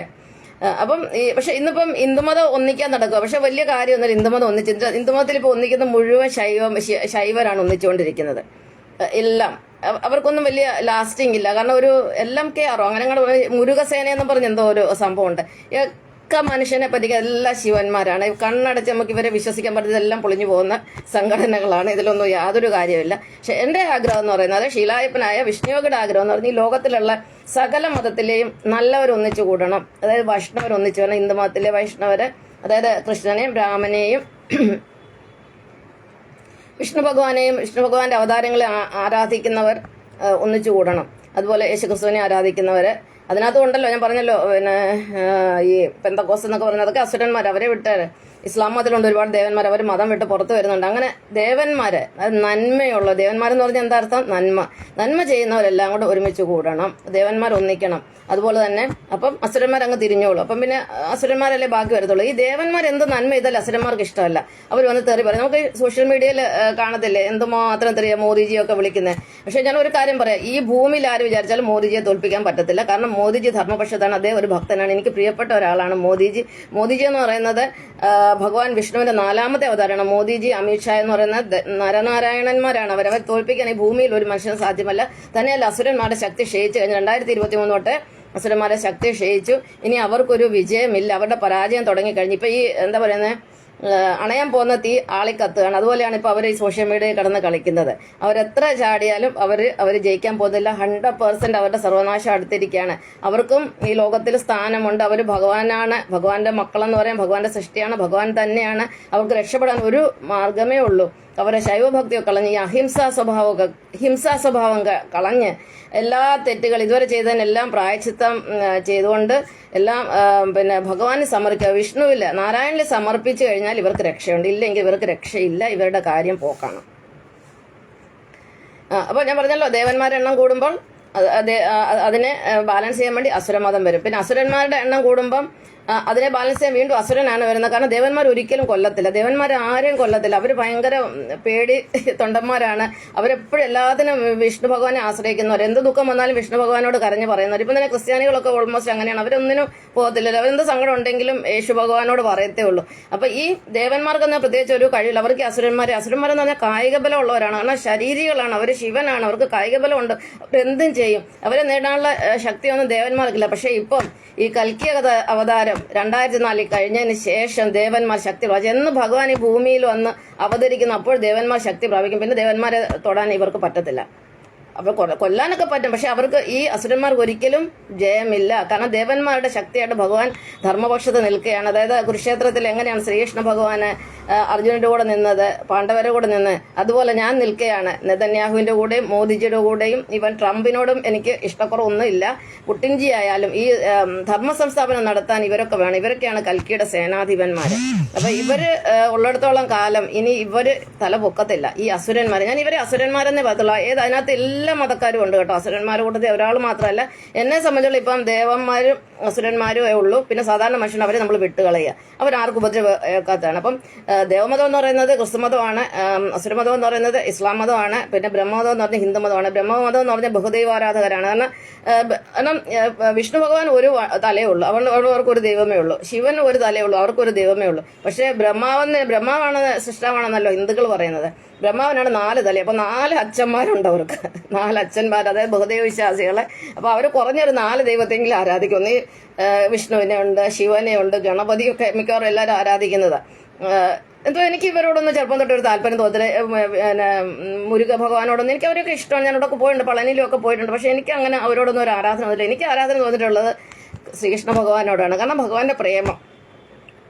പിന്നെ അതുപോലെ യേശുക്രിസ്തു ഭഗവാന് സ്നേഹമുണ്ട്. പക്ഷെ അദ്ദേഹത്തിന്റെ ക്യാരക്ടർ എന്ന ഈ ഒരു അദ്ദേഹം വിവാഹിതനായിരുന്നില്ല. അതുകൊണ്ട് അദ്ദേഹത്തിന്റെ ഒരു വേറൊരു രീതിയാണ്. പക്ഷെ അദ്ദേഹം സ്നേഹത്തിനും അഹിംസയ്ക്കും വിനയത്തിനും ഒക്കെ ധാരാളം പ്രാധാന്യം കൊടുത്തുകൊണ്ടിരുന്ന ആളാണ്. അപ്പം 3 മതങ്ങൾ മനസ്സിലായല്ലോ. എപ്പോഴാണോ ഈ അസുരന്മാരുടെ ഒക്കെ എണ്ണം കൂടുന്നത്, അപ്പോഴാണ് ഭഗവാന് അസുരന്മാരുടെ എണ്ണം കൂടുമ്പോൾ ഭഗവാൻ പിന്നെ അവതരിക്കും. ദേവന്മാരുടെ എണ്ണം കൂടുമ്പോൾ ഭഗവാൻ ശിവനാണ് അവതരിക്കുന്നത്. ദേവന്മാരെ കൊന്നിട്ട് ബാലൻസ് നിലനിർത്താൻ. അപ്പൊ ഈ 33, 34 എന്നും നിലനിർത്തിയേ പറ്റുള്ളൂ. നമുക്ക് വേറെ ഉദാഹരണം പറഞ്ഞു കഴിഞ്ഞാൽ ഇപ്പോൾ ഒരു വനത്തിലെ കുറേ മാനുകളുണ്ട്. മാനുകളുടെ എണ്ണം അങ്ങ് ക്രമാതീതമായി കൂടിക്കൊണ്ടേയിരിക്കും. അപ്പോൾ എന്താ സംഭവിക്കുന്ന, ആ ഇക്കോസിസ്റ്റത്തിന്റെ അല്ലെങ്കിൽ ആ വനത്തിലെ ബാലൻസ് അങ്ങ് തെറ്റും. കാരണം ഈ മാനിന്റെ എണ്ണം കൂടുന്തോറും എന്തോ അവരുള്ള ഭക്ഷണം എല്ലാം അങ്ങ് തിന്നൊടുക്കും, മറ്റുള്ള മൃഗങ്ങൾക്ക് ഫുഡ് കിട്ടാൻ വരും. അപ്പം ഭഗവാൻ എന്താ ചെയ്യുക, പിന്നെ സിംഹങ്ങളുടെ, അതായത് കാർണിവറസ് ആനിമല്, അതായത് ഹിംസ ജന്തുക്കളെ കൂടുതലായിട്ട് ഉൽപ്പാദിപ്പിക്കും, അവരുടെ എണ്ണം കൂട്ടും. അപ്പോൾ അവർ ഈ മാനെ അങ്ങ് തിന്നോളും. അപ്പം പിന്നെ അവിടുത്തെ ബാലൻസ് ശരി. അതാണ് ഈ ഒരു പിന്നെ മതത്തിന്റെ തത്വം. അല്ലാതെ ഈ മതം എന്ന് പറയുന്നത് നമ്മൾ പറയും മനുഷ്യൻ മതങ്ങളെ സൃഷ്ടിച്ചു എന്നല്ലേ പാട്ട്. പക്ഷെ മനുഷ്യനെന്നല്ല, മനുഷ്യനില്ല, എൻ്റെ മുന്നിൽ മനുഷ്യനെ ഇല്ല, എൻ്റെ മുന്നിൽ ഭഗവാനാണ് മനുഷ്യനെ സൃഷ്ടിക്കുന്നതും ദൈവത്തെ എല്ലാം ഭഗവാൻ തന്നെയാണ്. അപ്പം മൂന്നുതരം മനുഷ്യരാണ് ഈ ലോകത്തുള്ള: നന്മ ചെയ്യുന്ന ദേവന്മാര്, തിന്മ ചെയ്യുന്ന അസുരന്മാര്, പിന്നെ സമ്മിശ്രമായിരിക്കുന്ന നിർഗുണ പരബ്രഹ്മങ്ങളായ പിന്നെ സാധാരണ മനുഷ്യര്, മാനവര്. ദേവന്മാര്, അസുരന്മാര്, മാനവര്. ഇവരുടെ സംഖ്യയാണ് 33, 33, 34. അപ്പൊ ഈ മൂന്ന് തരം മനുഷ്യര്, ഇവരെ മറ്റു രീതി പറയും സാത്വികന്മാര്, രാജസന്മാര്, താമസന്മാരെന്ന് പറഞ്ഞാൽ അസുരന്മാരെന്ന് പറഞ്ഞാൽ അവരുടെ ബോധതലം 0 താഴെ കിടക്കും. നെഗറ്റീവാണ്. 0 തൊട്ട് നെഗറ്റീവ് 1 തൊട്ട് നെഗറ്റീവ് 100 വരെയാണ് അവര് അവരുടെ ബോധതലം കിടക്കുന്നത്. കാരണം അവരുടെ പ്രധാന ഗുണമെന്ന് പറഞ്ഞാൽ, ആദ്യത്തെ ഗുണമെന്ന് പറയുന്നത് പിന്നെ എന്താണ്, അഹങ്കാരം ഇവർക്ക് ഭയങ്കര കൂടുതൽ, നിഷേധാത്മക സ്വഭാവം, പിന്നെ അടിച്ചു മാറ്റല്, ഒരുപാട് കാര്യം നമ്മൾ കണ്ടിട്ടില്ല. പിന്നെ ഇവർക്ക് ഭോഗികളാണ്, ഇവർക്ക് കാമമാണ്, അത് ആസക്തിയൊക്കെ ഉള്ളവരാണ്. പിന്നെ ഈ കൊലപാതകികളും വ്യഭിചാരികളും. അസുരാണിമാരും ഒട്ടും മോശമല്ലേ. അസുരന്മാരെ പെണ്ണുങ്ങളെ ഞാൻ അസുരാണികളെന്നാ പറയുന്നത്. അസുരാണിമാരെന്താ ചെയ്യുന്നത്, സാരിയൊക്കെ എങ്ങനെ ഉടുക്കുന്ന കണ്ടിട്ടില്ലേ? ഈ തുണി കുറച്ച് മതി. അസുരാണികൾക്ക് മറയ്ക്കുന്ന ഇഷ്ടമല്ല. പണ്ടേ ശ്രീലങ്കയിലും ഒക്കെ കേരളത്തിലും ഒക്കെയാണ് ഈ അസുരാണികളാണ് മറയ്ക്കേണ്ടത്. അവർക്ക് എനിക്ക് തോന്നുന്നത് മനഃപൂർവ്വം മറയ്ക്കാതെ നടക്കുന്നത്. കാരണം ഈ ദേവന്മാരെ പിന്നെ കൺട്രോൾ കളയിക്കാനുള്ള പരിപാടിയായിരുന്നു എന്നാണ് തോന്നുന്നത്. കാരണം ഇന്നിപ്പോൾ ഒരു മാറുമറയ്ക്കൽ സമരത്തിന്റെ ആവശ്യം വന്നിട്ടാണ് ഒരുപാട് അസുരാണിമാര് അല്പവസ്ത്രധാരികളായിട്ട് സോഷ്യൽ മീഡിയയിലൊക്കെ പ്രത്യക്ഷപ്പെട്ട് മറ്റുള്ളവരെ പിന്നെ വളച്ച് തന്റെ ഇംഗിതങ്ങൾ സാധിക്കാൻ വേണ്ടി വരുന്നുണ്ട്. സത്യം പറഞ്ഞാൽ ഇനി ഒരു സമരത്തിന്റെ ആവശ്യമുണ്ട്, ഒരു മാറുമറയ്ക്കൽ സമരം. വസ്ത്രധാരണം, മാന്യമായ വസ്ത്രധാരണം ചെയ്യാൻ ഒരു സമരം. ഏത് വസ്ത്രം വേണ്ട ആൾക്കാർക്ക് ഇടാം. ഞാൻ എല്ലാ ടൈപ്പ്, എനിക്ക് ഇഷ്ടമുള്ള എല്ലാ ഡ്രസ്സുകളും ഉപയോഗിക്കുന്ന ഒരാൾ. അത് ഇന്നൊന്നല്ല, നിങ്ങൾ എന്റെ ഫോട്ടോ കണ്ടിട്ട് കാണും. പണ്ട് തൊട്ട് എൻ്റെ വിവാഹം 20ാമത്തെ വയസ്സ് വിവാഹം കഴിഞ്ഞതാ. ഞാൻ ബോംബെ വരുമ്പോൾ എനിക്ക് 26 വയസ്സുണ്ട്. കല്യാണം കഴിഞ്ഞിട്ടും പവടയും ബ്ലൗസും സാരി അബ്സാരി എനിക്ക് എന്തൊക്കെ ഇഷ്ടമുണ്ട് അതെല്ലാം അന്ന് ഇന്ന് എല്ലാം ഉപയോഗിക്കുന്ന ഒരാളാണ്. പക്ഷെ നമ്മൾ വസ്ത്രം ധരിക്കുന്ന ശരീരം മറയ്ക്കാൻ, ആ ശരീരം പുറത്ത് കാണിക്കാനല്ല. അപ്പൊ ഇന്നത്തെ ഒരു രീതിയൊക്കെ കണ്ടു കഴിഞ്ഞാൽ ഇതിനൊക്കെ എടുത്ത് പിന്നെ തല്ലിക്കൊല്ലാനാണ് തോന്നുന്നത്.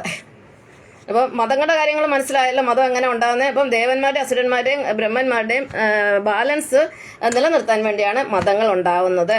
അപ്പൊ ഈ അസുരമതം എന്ന് പറയുമ്പോൾ പിന്നെ ഇസ്ലാം മതം മാത്രമല്ല, സിഖ് മതം അസുരമതമാണ്. അവർക്കൊരു 5K ഉണ്ട്. അതിനകത്തൊരു കൃപാണെന്ന് പറഞ്ഞ സാധനമുണ്ട്, ഒരു കൊച്ചൊരു വാളാണ്. അതും അരയിൽ ഇട്ടുകൊണ്ടാണ് ഈ സിഖുകാർ നടക്കുന്നത്. അവരും അസുരമതമാണ്. ഈവൻ പിന്നെ ബുദ്ധമതം അഹിംസയ്ക്ക് പ്രാധാന്യം കൊടുക്കുന്നെങ്കിലും അവരുടെ ഒരു സ്വഭാവം വെച്ച് നോക്കുക സനാതന വിരോധികളാണ് അവർ ഈ അംബേദ്കറൊക്കെ സനാതന വിരോധികളാണ്. അപ്പൊ അവരൊക്കെ അസുരന്മാരാണ്. അതുപോലെ ഇടതുപക്ഷക്കാർ, കമ്മ്യൂണിസം എന്ന് പറയുന്നത് അതൊരു മതമാണ്, ശരിക്കൊരു മതമാണ്, അതും അസുരമതമാണ്. പിന്നെ ഈ ഭൂമിയിൽ ഏത് മതം എടുത്താലും ഈ 3 കാറ്റഗറിയിലേ വരത്തുള്ളൂ. നീ ദേവമതമായിരിക്കും, അല്ലെ അസുരമതമായിരിക്കും, അല്ലെ ബ്രഹ്മമതമായിരിക്കും. ഹിന്ദു മാത്രമല്ല ബ്രഹ്മമതം. അതായത് ഈ ശിവനെയും വിഷ്ണുവിനെയും ഒന്നും പ്രാർത്ഥിക്കാതെ ഉള്ള ആൾക്കാരും ഒക്കെ ബ്രഹ്മമതത്തിൽ പെടുന്നത്. പിന്നെ നിരീശ്വരവാദികളൊക്കെ അസുരന്മാരാണ്, ഭൗതികവാദികളെല്ലാം അസുരന്മാരാണ്, യുക്തിവാദികൾ എല്ലാം അസുരന്മാർ. ഈ അസുരന്മാർക്ക് വേറൊരു പേരുടെ മ്ലേച്ഛന്മാർ. അതാണ് ഇവർ ശരിക്കും നമ്മൾ പറയേണ്ടത്. പിന്നെ ഒരു ഓർക്കയിലെത്രയും ഒരു കീർത്തനത്തിനകത്തൊരു ശ്ലോകമാണ്, ഓർക്കിലെത്രയും പേടിയ മിന്നിമേൽ കൽക്കിയായിട്ട് അവതരിക്കുന്നതും ഖഡ്ഗവുമേന്തി മ്ലേച്ഛരെയൊക്കെയും വെക്കം കൊൽവതും ശ്രീകൃഷ്ണ പാഹിമ. ഭഗവാൻ മ്ലേച്ഛന്മാരെ ഖഡ്ഗവുമേന്തി കൊല്ലുവെന്ന്. ഈ കലിയുഗത്തിലെ ഭഗവാന് ഖഡ്ഗം എന്ന് പറഞ്ഞാൽ എന്താ, വാളെന്നാണ് അർത്ഥം. അപ്പൊ കൽക്കി വാളും കൊണ്ട് വരും എന്നൊക്കെ പൊട്ടന്മാർ വിശ്വസിക്കുന്നുണ്ട്. ഈ മിസൈൽ 1000-10,000 കിലോമീറ്റർ സ്പീഡിൽ മിസൈൽ പോകുന്നിടത്ത് ഈ കൊച്ചു വാളും കൊണ്ട് ഇറങ്ങിയിട്ട് എന്തോ ചെയ്യാനാ. ഈ വാളെന്ന് പറയുന്നത് വാക്കാണ്, നല്ല കുറുക്കി കൊള്ളുന്ന വാക്കാണ് വാളെന്ന് പറയുന്നത്. Because words are mightier than sword എന്നൊരു ചൊല്ലുണ്ട്. അതായത് വാക്കുകൾക്ക് വാളിനേക്കാൾ മൂർച്ചയുണ്ട്. നമുക്കറിയാം, നമ്മളെ ആരെങ്കിലും രണ്ട് തല്ലിയാൽ ചിലപ്പോൾ വേദന അങ്ങ് പോകും. പക്ഷെ നമ്മുടെ മനസ്സ് വേദനിപ്പിക്കത്തക്ക പോലെ എന്തെങ്കിലും കാര്യങ്ങൾ ഭയങ്കരമായിട്ട് മുറിവേൽക്കുന്ന രീതിയിൽ കാര്യങ്ങൾ നമ്മളോട് ആരെങ്കിലും പറഞ്ഞാൽ നമ്മുടെ ജീവിതകാലം വരെ നമ്മളത് ഓർമ്മയിൽ വെക്കും. അപ്പൊ വാക്കിന് അങ്ങനെ ഒരു കുഴപ്പമുണ്ട്. അപ്പൊ കൽക്കിയുടെ വാളിന് എന്താണ് പറയുന്നത്, ഇപ്പൊ ഞാൻ എൻ്റെ പേര് മറന്നുപോയി, എന്തോ ഒരു വാളിനൊരു പേരുണ്ട്. പിന്നെ ഒരു കുതിരയുണ്ട്, ദേവദത്തം. ഈ പിന്നെ എന്താ പറയുന്നത്, ഈ റോഡിൽ കൂടെയും ആകാശത്തൂടെയും ഒക്കെ വിമാനവും പിന്നെ റോഡിൽ കൂടെ പിന്നെ മറ്റ് ഇത്ര സ്പീഡിൽ വാഹനങ്ങളൊക്കെ പോകുന്ന ഈ കലിയുഗത്തിൽ ഈ കുതിരയെ കൊണ്ടാണ് ഭഗവാൻ വരുന്നത്. ഈ കുതിര എന്ന് പറയുന്നത് ശരിക്കും സോഷ്യൽ മീഡിയ ആണ്. സോഷ്യൽ മീഡിയയാണ് ഈ കുതിര. ഭയങ്കര സ്പീഡല്ലേ. ഇപ്പം നമ്മൾ ഒരാൾക്ക് മെസ്സേജ് കൊടുക്കുന്ന ഒരാൾക്ക് നമ്മളിപ്പം സാധാരണ നമ്മളൊരു കത്ത് അയച്ചാൽ ഒരാൾക്ക് ആ കത്ത് കിട്ടുള്ളൂ. പക്ഷെ നമ്മൾ ഇന്ന് സോഷ്യൽ മീഡിയയിൽ ഒരാൾക്ക് അയച്ചു കഴിഞ്ഞാൽ 1,00,000 പേർക്ക് അത് കിട്ടും. നമ്മൾ അതായത് കത്തുന്ന ഒരു മെസ്സേജ് സോഷ്യൽ മീഡിയയിൽ ഇട്ട് കഴിഞ്ഞാൽ ഈ ലോകം മൊത്തം അത് എത്ര സ്പീഡിലാണ് പോകുന്നത്. ഇനിയിപ്പം മറ്റൊരു കാര്യം പറഞ്ഞാൽ നിങ്ങൾക്കറിയാമല്ലോ, ഞാൻ ഈ സോഷ്യൽ മീഡിയയിൽ അതായത് ഞാൻ ഫേസ്ബുക്കിലാണ് ആദ്യം വന്നത്. അല്ല 2012 തൊട്ട് ഫേസ്ബുക്കിലുണ്ട്. ആക്റ്റീവ് ആയത് 14-ലാണ്. പക്ഷെ എൻ്റെ ആദ്യത്തെ അക്കൗണ്ട് പോയി 15 തൊട്ട് ഞാൻ ആക്റ്റീവാണ്. അപ്പോൾ ആദ്യം വന്ന സമയത്ത് ഞാൻ ഈ പോസ്റ്റുകളൊക്കെ എഴുതാൻ തുടങ്ങിയതാണ്. പക്ഷെ എൻ്റെ അക്കൗണ്ട് ഒരുപാട് പോസ്റ്റുകൾ എൻ്റെ നഷ്ടപ്പെട്ടു. പിന്നീട് എനിക്ക് എൻ്റെ പോസ്റ്റുകൾ നിങ്ങൾ ഈ എൻ്റെ അക്കൗണ്ടിൽ കയറി നോക്കിയാൽ നിങ്ങൾക്ക് അതിൻ്റെ സ്റ്റാർട്ടിംഗ് പോയിന്റ് കിട്ടത്തില്ല. എനിക്ക് പോലും കിട്ടത്തില്ല. കാരണം ഇത്രമാത്രം എനിക്കൊന്ന് 50,000-ത്തിലധികം പോസ്റ്റുകളുണ്ട്. റീൽസ് ആയാലും എല്ലാം കൂടെ ചേർത്ത് നോക്കിയാൽ അത് പിന്നെ എനിക്ക് പെട്ടെന്ന് കണ്ടുപിടിക്കാം. ഞാൻ എഴുതിയത് എന്താണെന്ന് എനിക്ക് പോലും അറിയില്ല. ഞാൻ ഇതൊരു സ്റ്റോക്ക് ഞാൻ ഇവിടെ എഴുതി വെച്ചിട്ടില്ല ഞാൻ എന്താ എഴുതുന്നത്. അന്നേരം ഭഗവാൻ തോന്നിക്കുന്ന കാര്യങ്ങൾ അപ്പോഴപ്പോൾ എഴുതിയിടുകയാണ്. ഇതിൻ്റെ ഒരു കോപ്പി എൻ്റെ അടുത്തില്ല. അപ്പം ഞാൻ വിശ്വഗുരു സന്ദേശം ഒരു അക്കൗണ്ട് ഉണ്ടാക്കി അതിനകത്തോട്ട് ഇടും. പിന്നെ എൻ്റെ ജീവചരിത്രമുണ്ട്, എന്താ Sheela the journey and biography of Sheela Ayyappan, അത് 301 എപ്പിസോഡ്, അതൊരു ഇതുണ്ടാക്കിയിട്ടു. പിന്നെ എൻ്റെ ഫോട്ടോസ്, ഒരുപാട് ഫോട്ടോ ചെറുപ്പം എന്ന് പറഞ്ഞാൽ എനിക്ക് 15 വയസ്സായപ്പം തൊട്ട് എനിക്കൊരു പ്രത്യേക സ്വഭാവം ഉണ്ടായിരുന്നു എൻ്റെ ഫോട്ടോ എടുക്കുക. എനിക്ക് എന്നോട് എന്തോ ഭയങ്കര പ്രേമമായിരുന്നു. കാരണം ഞാൻ എന്നും എൻ്റെ ഫോട്ടോ എടുത്ത് സൂക്ഷിക്കും. ഒരുപാട് ഫോട്ടോകൾ. ഇപ്പോഴാണല്ലോ ആൾക്കാർ സെൽഫി എടുക്കാൻ തുടങ്ങി. എനിക്ക് 1994 തൊട്ട് ക്യാമറ ഉണ്ട് എൻ്റെ അടുത്ത്, 2 ക്യാമറ ഉണ്ട്. അതുകൊണ്ട് എടുക്കാവുന്ന മാക്സിമം 36 ഫോട്ടോ. ഈ അന്ന് കൊടക്കിൻ്റെ ഇത് റീല് കിട്ടും. റീലെന്ന് പറഞ്ഞാൽ ക്യാമറയുടെ റീലോ എന്താണ്, അത് വെച്ച് എന്തുമാത്രം ഫോട്ടോ, ഒരുപാട് ഫോട്ടോ ഉണ്ട്. ആൽബത്തിലൊക്കെ വെച്ച് മിക്കവാറും അത് എല്ലാം കേടാവും എന്നുള്ള പേടിയില്ല. ഞാനൊരു സ്പെഷ്യൽ പേജ് തന്നെ ഉണ്ടാക്കിയിട്ടുണ്ട് എൻ്റെ ഒരു അക്കൗണ്ട്, ഷീല അയ്യപ്പൻ ആൽബം എന്ന് പറഞ്ഞാൽ. അതിനകത്ത് എനിക്കൊരു 10,000 ഫോട്ടോസെങ്കിലും കാണും. അപ്പോൾ അത് ഇനി എൻ്റെ കയ്യിലെ ഫോട്ടോ നഷ്ടപ്പെട്ടാൽ അത് അവിടെ കിടക്കുമല്ലോ എന്ന് വെച്ചാൽ അങ്ങനെ എടുത്തെടുത്താണ് എൻ്റെ മൊത്തം 18 അക്കൗണ്ടുകളായത്. ഇപ്പോൾ അത് 17 എണ്ണം റണ്ണിങ് ആണ്. പക്ഷെ എനിക്ക് ഇതിലൊന്നും കയറാൻ സമയമില്ല. ഇപ്പം ഞാൻ ഇതിനകത്ത് മാത്രമേ വരുന്നുള്ളൂ. ഇതാണ് എൻ്റെ മെയിൻ അക്കൗണ്ട്, മദർ അക്കൗണ്ട് എന്ന് പറയുന്നത് ഇത് തന്നെയാണ്.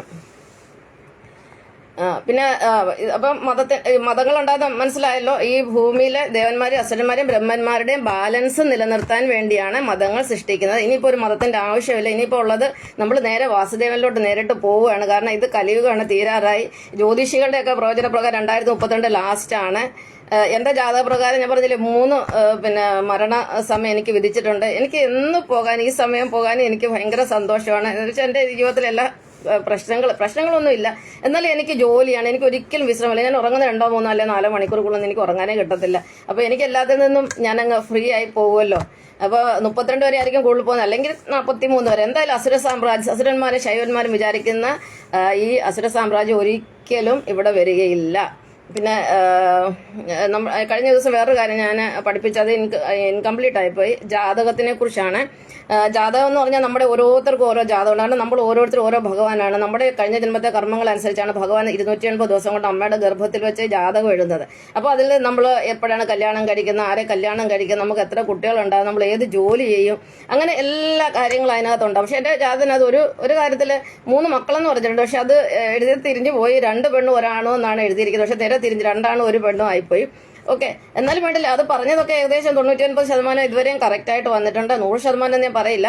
അപ്പം ജാതകമൊക്കെ കറക്റ്റായിട്ട് എഴുതി കഴിഞ്ഞാൽ അത് അച്ചട്ടായിരിക്കും. അപ്പം നമ്മുടെ ഈ ഭാരതത്തില് ജ്യോതിഷം ആദ്യമായിട്ട് ഇത് ശാസ്ത്രമാണ് തെളിയിച്ച് ജ്യോതിഷം ഉണ്ടാക്കിയൊരു മഹർഷിയാണ്. അദ്ദേഹത്തിന്റെ പേര് ലഗധ മഹർഷി എന്ന ലഗധ മുനിയാണ് ജ്യോതിഷ ഈ എന്താ പറയുക ആസ്ട്രോളജി അല്ലെങ്കിൽ ജ്യോതിശാസ്ത്രമൊക്കെ എഴുതിയത്, ജ്യോതിഷമൊക്കെ തയ്യാറാക്കിയത്. പിന്നീട് 2-3 പേര് അതിനെക്കുറിച്ച് പഠനമൊക്കെ നടത്തി. ആര്യഭട്ടന് ജ്യോതിഷത്തിനെ കുറിച്ചൊക്കെ പറഞ്ഞിട്ടുണ്ട്. പിന്നെ വരാഹമിഹിരനോ അങ്ങനെയല്ല, ബ്രഹ്മദത്തന്, വരാഹമിഹിരൻ, ഇങ്ങനെ കുറച്ച് ആളുകൾ ഭാരതത്തിലെ ജ്യോതിഷത്തിനെ കുറിച്ചിട്ട് ഗ്രന്ഥങ്ങളൊക്കെ എഴുതിയിട്ടുണ്ട്. അതൊക്കെ ആധികാരികമായ ഗ്രന്ഥങ്ങളാണ്. പക്ഷെ ഇന്നത്തെ ജ്യോതിഷികളൊക്കെ കള്ളന്മാരാണെന്ന് ഞാൻ പറഞ്ഞില്ല. ഇന്നത്തെ ആരാ സത്യസന്ധം ഉള്ളത്?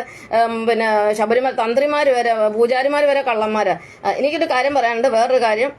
അല്ല, ഇതൊന്ന് പറഞ്ഞത് കേട്ടോ, സോറി, ഇമ്പോർട്ടൻ്റ് ആയിട്ടുള്ള കാര്യമാണ്. ഇന്നലെ പറയാമെന്ന് വിചാരിച്ചത് മറന്നുപോയി. അപ്പം ജ്യോതിഷം എന്ന് പറഞ്ഞാൽ സത്യമാണ്. അത് നമ്മുടെ ഭാവി എല്ലാം എഴുതുന്ന ഒരു ശാസ്ത്രമാണ്. അത് എങ്ങനെയാണ് തയ്യാറാക്കുന്നത് വെച്ചാൽ എല്ലാവർക്കും ജാതകമുണ്ട്, എല്ലാ മനുഷ്യർക്കും ഉണ്ട്, എല്ലാ മൃഗങ്ങൾക്കും ഉണ്ട്, എല്ലാവർക്കും ഉണ്ട്.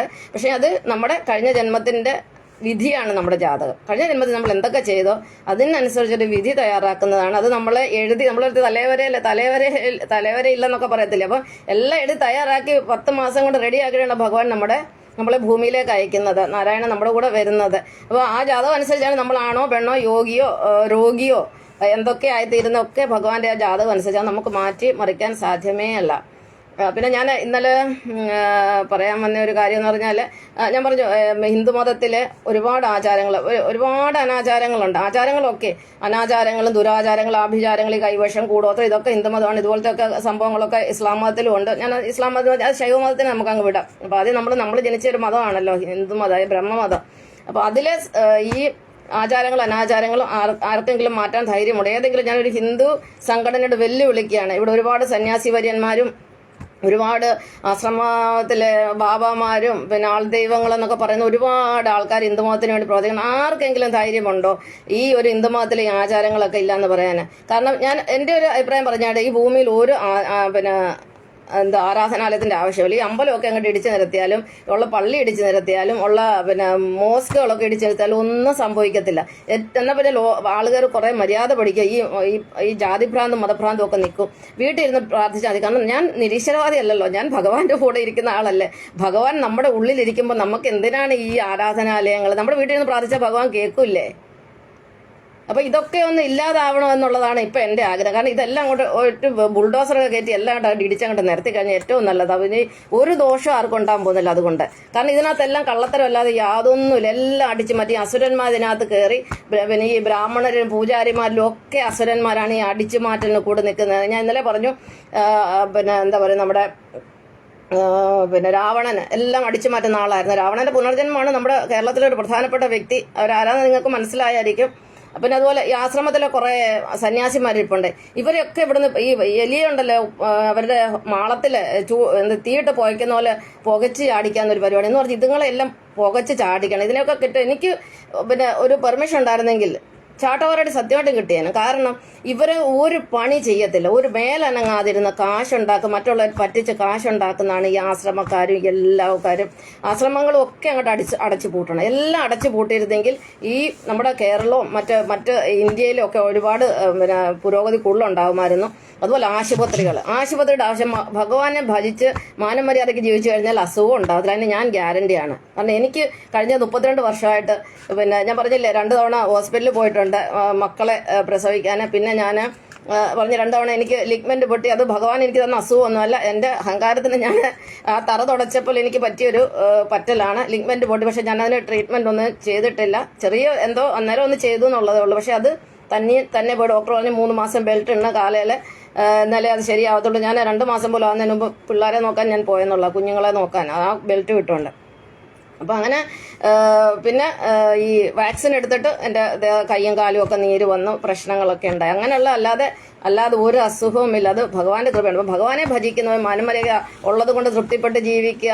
കിട്ടുന്ന ശമ്പളം എന്ത് കിട്ടിയാലും അതിൽ സന്തോഷം കണ്ടെത്തി അവനവന് നന്മ വരാനും അതുപോലെ അവനവൻ്റെ കുടുംബത്തിനും വന്നോട്ടെ മറ്റുള്ളവർക്ക് നന്മ വരാൻ ആഗ്രഹിക്കുകയും ചെയ്ത് മുന്നോട്ട് പോയി കഴിഞ്ഞാൽ ഒരാൾക്കും അസുഖം വരത്തില്ല. അല്ലാതെ എനിക്കെല്ലാം വാരിക്കൂട്ടണം, ലോകത്തിലുള്ള എത്ര കിട്ടിയാലും തികയത്തില്ല, ഇങ്ങോട്ട് പോരട്ടെ, എൻ്റെ മക്കൾക്ക് ഇത്ര ഇരിക്കട്ടെ, അവർക്ക് ഇത്ര ഇരിക്കട്ടെ, അവർക്ക് വേണ്ടി ഇത്ര സമ്പാദിക്കുക. ഈ പൈസ ഈ ഭൗതികമായിട്ട് ശിവന്റെ പുറകെ ഓടുന്നത് ഒരു പ്രശ്നമാണ്. അതാണ് രോഗം വരാൻ മറ്റൊരു കാരണം. പിന്നെ ശിവൻ എന്ന് പറഞ്ഞാൽ നമ്മുടെ ഭൗതിക ശരീരത്തിന്റെ പുറകെ എവിടെയെങ്കിലും ശരീരം കണ്ടു കഴിഞ്ഞാൽ അതിനെ പിന്നെ എങ്ങനെയെങ്കിലും എന്താ പറയുന്നത് അടിച്ചു മാറ്റണം, അതിനെ ഉപയോഗിക്കണം. അങ്ങനെ ഒരു സ്വത്തിന്റെ പുറകെ അല്ല ഈ കള്ളത്തരം, ദുഷ്ടത്തരം, വഞ്ചന, ചതിവ്, ഇതെല്ലാം നമുക്ക് അസുഖങ്ങൾ ഉണ്ടാക്കി തരുന്ന കാര്യങ്ങളാണ്. മനസ്സിൽ തന്നെ നമ്മൾ എന്തെങ്കിലും മോശമായ കാര്യങ്ങൾ ചിന്തിച്ച് അതുപോലെ നമുക്ക് തിരിച്ചടി ഉണ്ടാകും. കാരണം ഭഗവാൻ നമ്മുടെ ഉള്ളിലിരുന്നിട്ട് ആ ഒരു CCTV കൊണ്ട് ഭഗവാൻ ഉള്ളിലിരിപ്പുണ്ട്. ആ ഉള്ളിലിരുന്നുകൊണ്ട് ഭഗവാൻ ഇതെല്ലാം ഇങ്ങോട്ട് പിന്നെ CCTV ആ കമ്പ്യൂട്ടറിലെല്ലാം ഇങ്ങോട്ട് ചെയ്തിരിക്കുക. നീ എന്ത് ചെയ്യുന്നു, അത് ചെയ്യുന്നു. എന്റെ ജീവിതത്തിൽ എനിക്കറിയാം ഞാൻ എന്തെങ്കിലും ചെയ്തിട്ടുണ്ട്. ഞാൻ പറയാം, ഞാൻ 100% ഞാൻ പെർഫെക്റ്റ് ആണെന്നൊന്നും അല്ല പറയുന്നത്. എല്ലാം മനുഷ്യനായിട്ട് ജനിച്ചു കഴിഞ്ഞാൽ എന്തെങ്കിലുമൊക്കെ മനുഷ്യന്റെ കയ്യിൽ നിന്ന് അറിയാതെ ഒരു തെറ്റും എന്റെ ജീവിതത്തിൽ അറിയോ എനിക്ക് അബദ്ധം പറ്റിപ്പോയി. അങ്ങനെ അബദ്ധം എന്റെ ജീവിതത്തിൽ എനിക്ക് അങ്ങനെ അബദ്ധം പറ്റിയിട്ടില്ല. പിന്നെ ഞാൻ അറിഞ്ഞുകൊണ്ട് ചില കാര്യങ്ങളിലൊക്കെ ചെന്ന് ചാടിയിട്ടുണ്ട്. അത് എന്റെ കുറ്റം. അതുകൊണ്ട് ഞാൻ എന്റെ ജീവിതത്തിൽ ഞാൻ ചെയ്യാത്ത 2 കുറ്റം എന്ന് പറഞ്ഞാൽ, ഒന്ന് അച്ഛൻ വിട്ടുപോയത്, അത് എന്റെ കുറ്റമല്ല. അത് ഞാൻ ജനിക്കുന്നതിന് മുമ്പ് അച്ഛൻ പോയത്. അമ്മ 2ാം വിവാഹം കഴിച്ചത് എന്റെ കുറ്റമല്ല. ബാക്കി എന്റെ ജീവിതത്തിൽ എന്തെല്ലാം പ്രശ്നം ഉണ്ടായാലും ഉത്തരവാദി ഞാൻ തന്നെയാണ്. അപ്പോൾ ഞാൻ അറിഞ്ഞുകൊണ്ട് ചെയ്യുന്ന കാര്യങ്ങളൊക്കെയാണ്. അപ്പം അത് നമ്മൾ സ്വയം അറിഞ്ഞുകൊണ്ട് ചെയ്തതാണ്. നമ്മളതിന്റെ ഉത്തരവാദി നമ്മളാണെന്നുള്ള ബോധമുണ്ട്. അപ്പം ഭഗവാൻ അറിയാം അറിഞ്ഞുകൊണ്ട് ചെയ്തതാണ്. അപ്പോൾ ആ ഒരു ബോധമുണ്ട്. സ്വത്തമല്ല ഞാനിതൊന്നും അറിഞ്ഞില്ല, എല്ലാത്തിനും അതൊന്നും കൈകടി ഞാൻ വലിയ പിന്നെ എന്താ പറയുന്നത് 916 ആണ്, അങ്ങനത്തെ ഒരു അവകാശവാദം എനിക്കില്ല. അപ്പം നമ്മളൊന്നത് സ്വതമേ മുഴുക്കുറ്റക്കാരിയാണ്. പിന്നെ കാൽക്കുറ്റക്കാര് അരക്കുറ്റക്കാരെ ഒന്നും കുറ്റം പറയുന്നതാണ് നമ്മുടെ ഗുരു പഠിപ്പിച്ചിരിക്കുന്നത്, മാതാ അമൃതാനന്ദമയി അമ്മ. അമ്മയിൽ നിന്നൊക്കെ ഒരുപാട് കാര്യങ്ങൾ പഠിച്ചു. ഒരു ഗുരു ഇല്ലാതൊന്നും ആർക്കും ഈ ആത്മജ്ഞാനം കിട്ടത്തില്ല. അപ്പം എനിക്ക് ആത്മജ്ഞാനത്തിന്റെ നല്ലൊരു ഭാഗവും കിട്ടിയത് ഗുരുവിൽ നിന്നാണ്. പിന്നെ ചെറുപ്പത്തിൽ ഉള്ള ഒരു ഭക്തിയും പിന്നെ കർമ്മവും എല്ലാം കൂടെ ചേർന്നപ്പോഴത്തേക്കിന് അതിൽ വന്നിരുന്നു. അപ്പം നിങ്ങൾക്ക് ആത്മജ്ഞാനം ഉണ്ടാവണമെങ്കിൽ തീർച്ചയായും അതിനി എന്നിൽ കൂടെ മാത്രമേ കിട്ടത്തുള്ളൂ. വേറെ ഇടത്തും നിങ്ങൾക്ക് ഈ ഭൂമിയിൽ എവിടത്തും ഈ ആത്മജ്ഞാനം ഇനി ഉണ്ടാകാൻ പോകുന്നില്ല. അപ്പം നമ്മൾക്ക് ഭഗവാനാണ് നമ്മൾ തിരിച്ചറിയുക. നമുക്ക് ഈ ഭഗവാൻ ഉള്ളിലിരിക്കുമ്പോൾ നമുക്ക് ഈ ഒരു പൂജയുടെ ആവശ്യമില്ല. എവിടെയെങ്കിലും ഇടത്ത് കുത്തിയിരുന്ന് ഭഗവാനെ കണ്ണടച്ച് എവിടെ നിന്ന് മനസ്സിൽ പ്രാർത്ഥിച്ചാൽ മാത്രം മതി. അങ്ങ് ആരും കേൾപ്പിക്കേണ്ട, കോളാമ്പി വെച്ച് കെട്ടി 5 നേരവും 10 നേരം നാട്ടുകാരെ വിളിച്ച് അലറണ്ടായി ഒന്നും ചെയ്യേണ്ട ഒരു ആവശ്യമില്ല. ഭഗവാൻ നമ്മളുള്ള. പക്ഷേ ഈ അജ്ഞാനിയായ മ്ലേച്ഛന്മാർക്ക് ഈ അസുരന്മാർക്ക് ദൈവത്തിനെ കുറിച്ച് യാതൊന്നും അറിയത്തില്ല. അവരുടെ വിചാരം അങ്ങ് സ്വർഗത്തിൽ എവിടെയെങ്കിലും ഭഗവാൻ ഇരിക്കുന്നതെന്ന്. അവർക്ക് അങ്ങനെ വിചാരം ഉണ്ടെങ്കിൽ അവർ മറ്റുള്ളവരെ വെറുക്കുമോ? അവർ മൃഗങ്ങളെയൊക്കെ കൂടുതൽ അവരെ ഉപദ്രവിക്കാൻ ശ്രമിക്കും. അവരെ കൊല്ലാനും അവരെ എന്താ പറയുക ഉപദ്രവിക്കാൻ അവർ ആ രീതിയിലൊക്കെ അവർ പോയി ബലി കൊടുക്കാനൊന്നും അവർ പോകത്തില്ല. കാരണം അതിൽ ഭഗവാൻ ഉണ്ടെന്ന് അറിഞ്ഞാൽ നമ്മളൊന്നും ഭയക്കരുത്. ഭഗവാനെ അതും അവിടുത്തെ സൃഷ്ടിയാണ്. അതിനെ നമ്മൾ കൊല്ലുന്ന പാപമാണ്. ഏത് കൊലയും പാപമാണ്. എന്തിനെ കൊന്നാലും അത് പാപമാണ്. അതിന് യാതൊരു സംശയമില്ല. പക്ഷെ ഏത് പാപത്തിനും പ്രായശ്ചിത്തം ഭഗവാൻ പറഞ്ഞിട്ടുണ്ട്. നമ്മൾ എന്ത് ചെയ്യണം? എല്ലാം ഭഗവാനെ സമർപ്പിക്കുക. അതാണ് സർവധർമാൻ പരിത്യജ മാമേക ശരണം വ്രജ അഹം ത്വാം സർവ്വപാപേഭ്യ മോക്ഷേക്ഷാമി മാം ശുച. അതായത് എന്ത് പാപങ്ങൾ എന്തെല്ലാം പ്രശ്നമുണ്ടല്ലോ അതെല്ലാം ഭഗവാന്റെ ചരണത്തിൽ അർപ്പിക്കുക. എന്നിട്ട് നമ്മൾ ഫ്രീ ആവുക, നമ്മുടെ കർമ്മം ചെയ്യുക, ഭക്തിയോടെ ജീവിക്കുക. അപ്പോഴാണ് നമുക്ക് എല്ലാ പാപങ്ങളിൽ നിന്നും മോക്ഷം കിട്ടുന്നത്. അപ്പം എൻ്റെ ചലഞ്ച് ഏറ്റെടുക്കാൻ എനിക്കറിയത്തില്ല. ഈ വീഡിയോ ഒന്നും അധികം ആരിൽ എത്തുന്നില്ല. അതുകൊണ്ട് പിന്നെ ഞാൻ ചലഞ്ച് ചെയ്തിട്ടും കാര്യമൊന്നുമില്ല. അപ്പം ഹിന്ദുമതത്തിലുള്ളവരാണ് പ്രത്യേകം പറയുന്നത്. ഹിന്ദുമതത്തിലെ ആചാരങ്ങളും ആചാരങ്ങളും ഞാൻ വിട്ടിരിക്കുന്നു, അനാചാരങ്ങളും ദുരാചാരങ്ങളും ആഭിചാരങ്ങളും ഒക്കെ നിർത്താൻ കഴിവുള്ള ഏതെങ്കിലും ഹിന്ദുമതത്തിൽ ഏതെങ്കിലും ഒരു മനുഷ്യനുണ്ടെങ്കിൽ മുന്നോട്ട് വരട്ടെ. പിന്നെ അതുപോലെ ഈ ഒരു പണിയില്ലാതെ ആശ്രമങ്ങളിൽ കുത്തിയിരുന്ന് കഞ്ചാവ് അടിച്ച് കള്ളു അടിച്ച് നാരീസേവയും ചെയ്തൊക്കെ ജീവിക്കുന്ന ഒരുപാട് സന്യാസിമാർ. ഇവരെ കൊണ്ട് എന്ത് പ്രയോജനമാണ് ലോകത്തിന്? ശിവഗിരി മഠമൊക്കെ ഉണ്ട്, ഒരുപാട് മഠങ്ങളുണ്ടല്ലോ. എന്താണ് ഇവിടെ സംഭവിക്കുന്നത്? ഒക്കെ കള്ളന്മാരാ, മൊത്തം കള്ളന്മാരായിരിക്കുന്നത്. പണിയെടുക്കാത്തവരൊക്കെ കള്ളന്മാരാണ്. കാരണം ഈ അസുരന്മാർ പണിയെടുക്കത്തില്ല. അവർക്ക് വന്നെങ്കിൽ അലസന്മാരാണ്. അവരെവിടുന്ന് അടിച്ചു മാറ്റി മറ്റുള്ളവർക്ക് കിട്ടണം. അതാണ് അവരുടെ ഒരു ചിന്താഗതി. എവിടുന്നെങ്കിലും മറ്റുള്ളവന്ന് മേലനങ്ങാതെ ആരെങ്കിലും അടിച്ചു മാറ്റി ജീവിക്കുക. അതാണ് വിഷ്ണുയോഗി. അങ്ങനെയല്ല. നമ്മളിപ്പോൾ വിഷ്ണു സന്യാസിമാരെ നോക്കി, ഇപ്പോൾ ക്രിസ്തുമതത്തിലെ സന്യാസിമാർ ഓൾമോസ്റ്റ് നിങ്ങൾക്കറിയാമല്ലോ, അവരെല്ലാം കർമ്മം ചെയ്യുന്ന സത്യം പറഞ്ഞ ഭഗവത്ഗീത അനുസരിച്ച് ജീവിക്കുന്ന ക്രിസ്ത്യാനികളേ ഉള്ളൂ. കാരണം അവരുടെ എന്താ പറയുക അച്ഛന്മാരും ഒക്കെ ജോലി ചെയ്യുന്നവരാണ്. അവർ പള്ളിയിൽ കാര്യങ്ങൾ നോക്കും. പക്ഷെ അതിൻ്റെ കൂടെ തന്നെ അവർ എന്തെങ്കിലും ഒരു പ്രൊഫഷൻ അവർക്കുണ്ടായിരിക്കും. പക്ഷെ എത്ര ഹിന്ദു സന്യാസിമാർ ജോലി ചെയ്യുന്നത് എവിടെയും കണ്ടുണ്ട്? അതിൽ ഹിന്ദു സന്യാസിമാർ ജോലി ചെയ്യുന്നത്. കാരണം ശിവസന്യാസിമാരാ. ഇവർക്ക് ഊർജ്ജം എന്ന് പറഞ്ഞ സാധനമില്ല. അപ്പോൾ അവർ ക്രിസ്ത്യൻസ് എന്ന് പറഞ്ഞാൽ അവർ വൈഷ്ണവരാണ്. അവർക്ക് വിഷ്ണുവിനെ പ്രാർത്ഥിക്കൊണ്ട് പോസിറ്റീവ് ഊർജ്ജം, ഭഗവാനെ നേരിട്ട് പ്രാർത്ഥിക്കുന്ന അവർക്ക് പോസിറ്റീവ് ഊർജ്ജം ഉണ്ട്. കണ്ടില്ലേ? അച്ഛന്മാരൊക്കെ നല്ല ഭരതനാട്യം ഡാൻസർമാരുണ്ട്. ഇന്നലെ ഒരു അച്ഛൻ്റെ ഫോട്ടോ ഒരു അച്ഛനെ കാണിച്ചു. അച്ഛനാണെങ്കിൽ ഒരു കൂലിയുടെ പണിയെടുക്കുന്നത്. റെയിൽവേ സ്റ്റേഷനിൽ വലിയ ചാക്കൊക്കെ പുറത്തിട്ടുണ്ട് വണ്ടിയെ കയറ്റുന്ന ഒരു അച്ഛന്. അവർ ജോലി ചെയ്യുന്നവരാ. കാരണം ഭഗവത്ഗീതയിലെ 5-ാമത്തെ അധ്യായത്തിന്റെ പേര് ജ്ഞാനകർമ്മ സന്യാസയോഗം. സന്യാസത്തിൻ്റെ കൂടി കർമ്മവും ചെയ്യാനാണ് ഭഗവാൻ പഠിച്ചിരിക്കുന്നത്. ജ്ഞാനം, കർമ്മം, സന്യാസം. ഈ കർമ്മം തന്നെ ഒരു നമ്മുടെ ജോലി തന്നെ നമ്മളൊരു സന്യാസം പോലെയാണ്. കാരണം അത് ഭഗവാൻ അർപ്പിച്ചുകൊണ്ട് ചെയ്യുന്ന ഒരു പണിയാണ്. ഇപ്പം ഞാനൊരു കണ്ടുകൊണ്ട് ഞാൻ പുറമെ ഞാൻ സന്യാസി വന്നു. പക്ഷെ ഞാൻ മനസ്സുകൊണ്ട് സന്യാസിയാണ്. കാരണം എനിക്ക് ഒരു വസ്തുവിനോട് ഓട്ടമില്ല. എല്ലാത്തിനോട് സ്നേഹമല്ല, ഒന്നുമില്ല. മക്കളോട് ഇപ്പം എനിക്ക് ഈ ലോകത്തിൽ നിങ്ങളോടൊക്കെ എത്ര സ്നേഹമുണ്ടോ അത്രയും സ്നേഹമുള്ള എൻ്റെ കുടുംബത്തോട്. അല്ലാതെ അപ്പുറത്ത് ഒരു സ്നേഹവും ഇല്ല. കാരണം നമ്മുടെ കുടുംബം എന്ന് പറഞ്ഞാൽ വസുദൈവ കുടുംബമാണ്. ഈ പ്രപഞ്ചം മൊത്തം നമ്മുടെ കുടുംബമാണ്, നിങ്ങളുടെയും കുടുംബമാണ്, എൻ്റെ മാത്രമല്ല. ഞാൻ അങ്ങനെയാണ് കണ്ടിരിക്കുന്നത്. കാരണം നമുക്കൊരു ആത്മജ്ഞാനം കിട്ടിക്കഴിഞ്ഞപ്പോൾ നമുക്ക് അങ്ങനെ കാണാൻ പറ്റുകയുള്ളൂ. ഇപ്പം ഒരുപാട് കാര്യങ്ങൾ പറഞ്ഞു. അപ്പം ഞാൻ ഇന്നെന്താ പഠിപ്പിച്ചത്? ജ്യോതിഷത്തിന്റെ കാര്യം പറഞ്ഞു. എങ്ങനെയാണ് നമ്മുടെ എന്താ പറയുക ജാതകം എഴുതുന്നത്? നമ്മുടെ മുജ്ജന്മ കർമ്മ ഫലത്തിന്റെ അത് വെച്ചിട്ടാണ് ഭഗവാൻ നമ്മുടെ ജാതകം എഴുതി നമ്മളെ വിടുന്നത്. പിന്നെ നമ്മുടെ ഈ ഹിന്ദുമതത്തിലെ ഓരോ അനാചാരങ്ങളെ കുറിച്ച് ഞാൻ പറഞ്ഞു. ഒരുപാട് സന്യാസിമാരുണ്ട്. അവരുടെ എനർജിയൊക്കെ വേസ്റ്റാണ്. പിന്നെ അവരെ കൊണ്ട് പണിയെടുക്കാൻ കൊള്ളത്തില്ല. ഇപ്പം ഈ മ്ലേച്ഛന്മാർ, ഈ ഒരു എന്താ പറയുന്നത് ഈ നിരീശ്വരവാദികളും അല്ലെങ്കിൽ ഈ ഭൗതികവാദികളായിട്ടുള്ളവരും ഈ കമ്മ്യൂണിസ്റ്റ് പാർട്ടിയിലൊക്കെ ഉള്ളവർ അവരൊക്കെ എല്ലാം മ്ലേച്ഛന്മാരാണ്. അതിനൊരു സംശയമില്ല. നിങ്ങൾ കണ്ടുണ്ടോ? ഇവർ അധ്വാനിക്കുന്നവരാണോ? ഈ നോക്കൂലിയൊക്കെ വാങ്ങുന്നത് വെറുതെ ഫുക്കട്ട്, ഹിന്ദിയിൽ പറയും ഫുക്കട്ടിനെ എന്താ പറയുന്നത് പൈസ കമാത്ത. അത് വെറുതെ ഇരുന്നുകൊണ്ട് കാശാണ്. ഇതൊന്നും എവിടെ അനുഭവിക്കാൻ പോകുന്നത്? നമ്മൾ വിയർപ്പൊഴുക്കാത്ത ഒരു പൈസയും നമുക്കത് വർക്കത്താകത്തില്ലെന്ന്, അതായത് നമുക്ക് ഉതകുമില്ല, നമുക്ക് ജീവിതത്തിൽ അതിന് പ്രയോജനപ്പെടുകയില്ലെന്നാണ് പറയുന്നത്. നമ്മൾ അധ്വാനിച്ചുണ്ടാകുന്ന പൈസയെ നമുക്ക് പ്രയോജനപ്പെടുകയുള്ളൂ. നമുക്ക് എന്താണ് പറയുന്നത്? ഒരു ചാൺ വയറ് കഴിഞ്ഞാൽ പോലെ ഈ വയറിൽ എത്ര കൊള്ളും? അതിന് എത്ര പൈസ വേണം? ഒരു വീട് വേണം. സാധാരണ ഒരു വീട് പോരെ, അതിന് എത്ര രൂപ വേണം? ഇനി ഒരാൾക്ക് ഒരു 100 ജോഡി വസ്ത്രങ്ങൾ എടുത്ത് എത്ര പൈസ വേണം അതിന്? ഇപ്പം എൻ്റെ അടുത്ത് വേണം ഒരു 100-150 ജോഡി വസ്ത്രങ്ങളില്ല എന്നല്ല, പക്ഷേ ഒരു വില കുറഞ്ഞ 10, 200, 300, 500 താഴെ വിലയുള്ളത്, പക്ഷേ എനിക്ക് ഇഷ്ടമുള്ളത് എൻ്റെ മനസ്സിലിണങ്ങുന്നതായുള്ള വസ്ത്രങ്ങൾ ഞാൻ വാങ്ങി ഉപയോഗിക്കും. അത് എത്ര എനിക്ക് ആരും വാങ്ങിച്ചു തരുന്നില്ല. ഞാൻ കാശ് എൻ്റെ പൈസ ഞാൻ ജോലി ചെയ്ത് പൈസ കൊടുത്ത് ഞാൻ എനിക്ക് ഇഷ്ടമുള്ളത് വാങ്ങും, ഇഷ്ടമുള്ള സാധനങ്ങളൊക്കെ വാങ്ങും. അതുപോലെ ഓരോരുത്തരും വിചാരിച്ചു കഴിഞ്ഞാൽ ഈ കൈ നീട്ടി മറ്റുള്ളവരുടെ മുമ്പിൽ പൈസയ്ക്ക് നടക്കേണ്ടതല്ല. പൈസ എന്ന് പറഞ്ഞാൽ അങ്ങനല്ല, ഇപ്പം വെറുതെ വേണമെന്നും പറഞ്ഞ് നമ്മളിപ്പോൾ ആവശ്യം വന്നാൽ നമ്മൾ കടം വാങ്ങും, മറ്റുള്ളവരോട് വാങ്ങും. നമ്മളത് ആവശ്യം കഴിയുമ്പോൾ നമുക്ക് ഉള്ളപ്പോൾ നമ്മൾ അവർക്ക് തിരിച്ചു കൊടുക്കും. അല്ലാതെ നമ്മൾ ലോൺ എടുത്താൽ നമ്മളത് അടച്ചു തീർക്കുമല്ലേ. പക്ഷെ അങ്ങനെയല്ലല്ലോ, ഇത് ഇങ്ങോട്ട് വാങ്ങിയാൽ പിന്നെ ജീവിതത്തിൽ ഒരിക്കലും തിരിച്ചു കൊടുക്കത്തില്ല. അല്ലെങ്കിൽ അത് വെറുതെ വേണമെന്ന് പറഞ്ഞ് ആഗ്രഹിക്കുന്നവർക്കൊക്കെ പിന്നെ രോഗമല്ലാതെ പിന്നെ എന്താ അവർക്ക് വരിക? ഇതൊക്കെ കൊണ്ടാണ് മനുഷ്യൻ രോഗം വരുന്നുണ്ട്. കർമ്മമേ ശരിയല്ല. അപ്പം ഒരു ചലഞ്ച് ഞാൻ പറഞ്ഞു. പിന്നെ അതുപോലെ എനിക്ക് ഇനിയും നാളെ 2 ദിവസത്തെ ക്ലാസ്സും കൂടെ ഉള്ളൂ. സോറി, ഞാൻ സമയം നോക്കിയില്ലെന്ന് ആ കാര്യം പറഞ്ഞ് അങ്ങ് പോയി. അമ്മോ 1 മണിക്കൂറാവാൻ പോകുന്നു. ഓക്കെ, അപ്പം നമുക്കൊരു ചെറിയ കീർത്തനം ചൊല്ലി നിർത്താം. ബാക്കിയൊക്കെ നാളെ പറയാം. അപ്പം ഇനി ഏത് കീർത്തനമാണ് ചെല്ലുന്നത്? കുറേ കീർത്തനങ്ങൾ അറിയാം.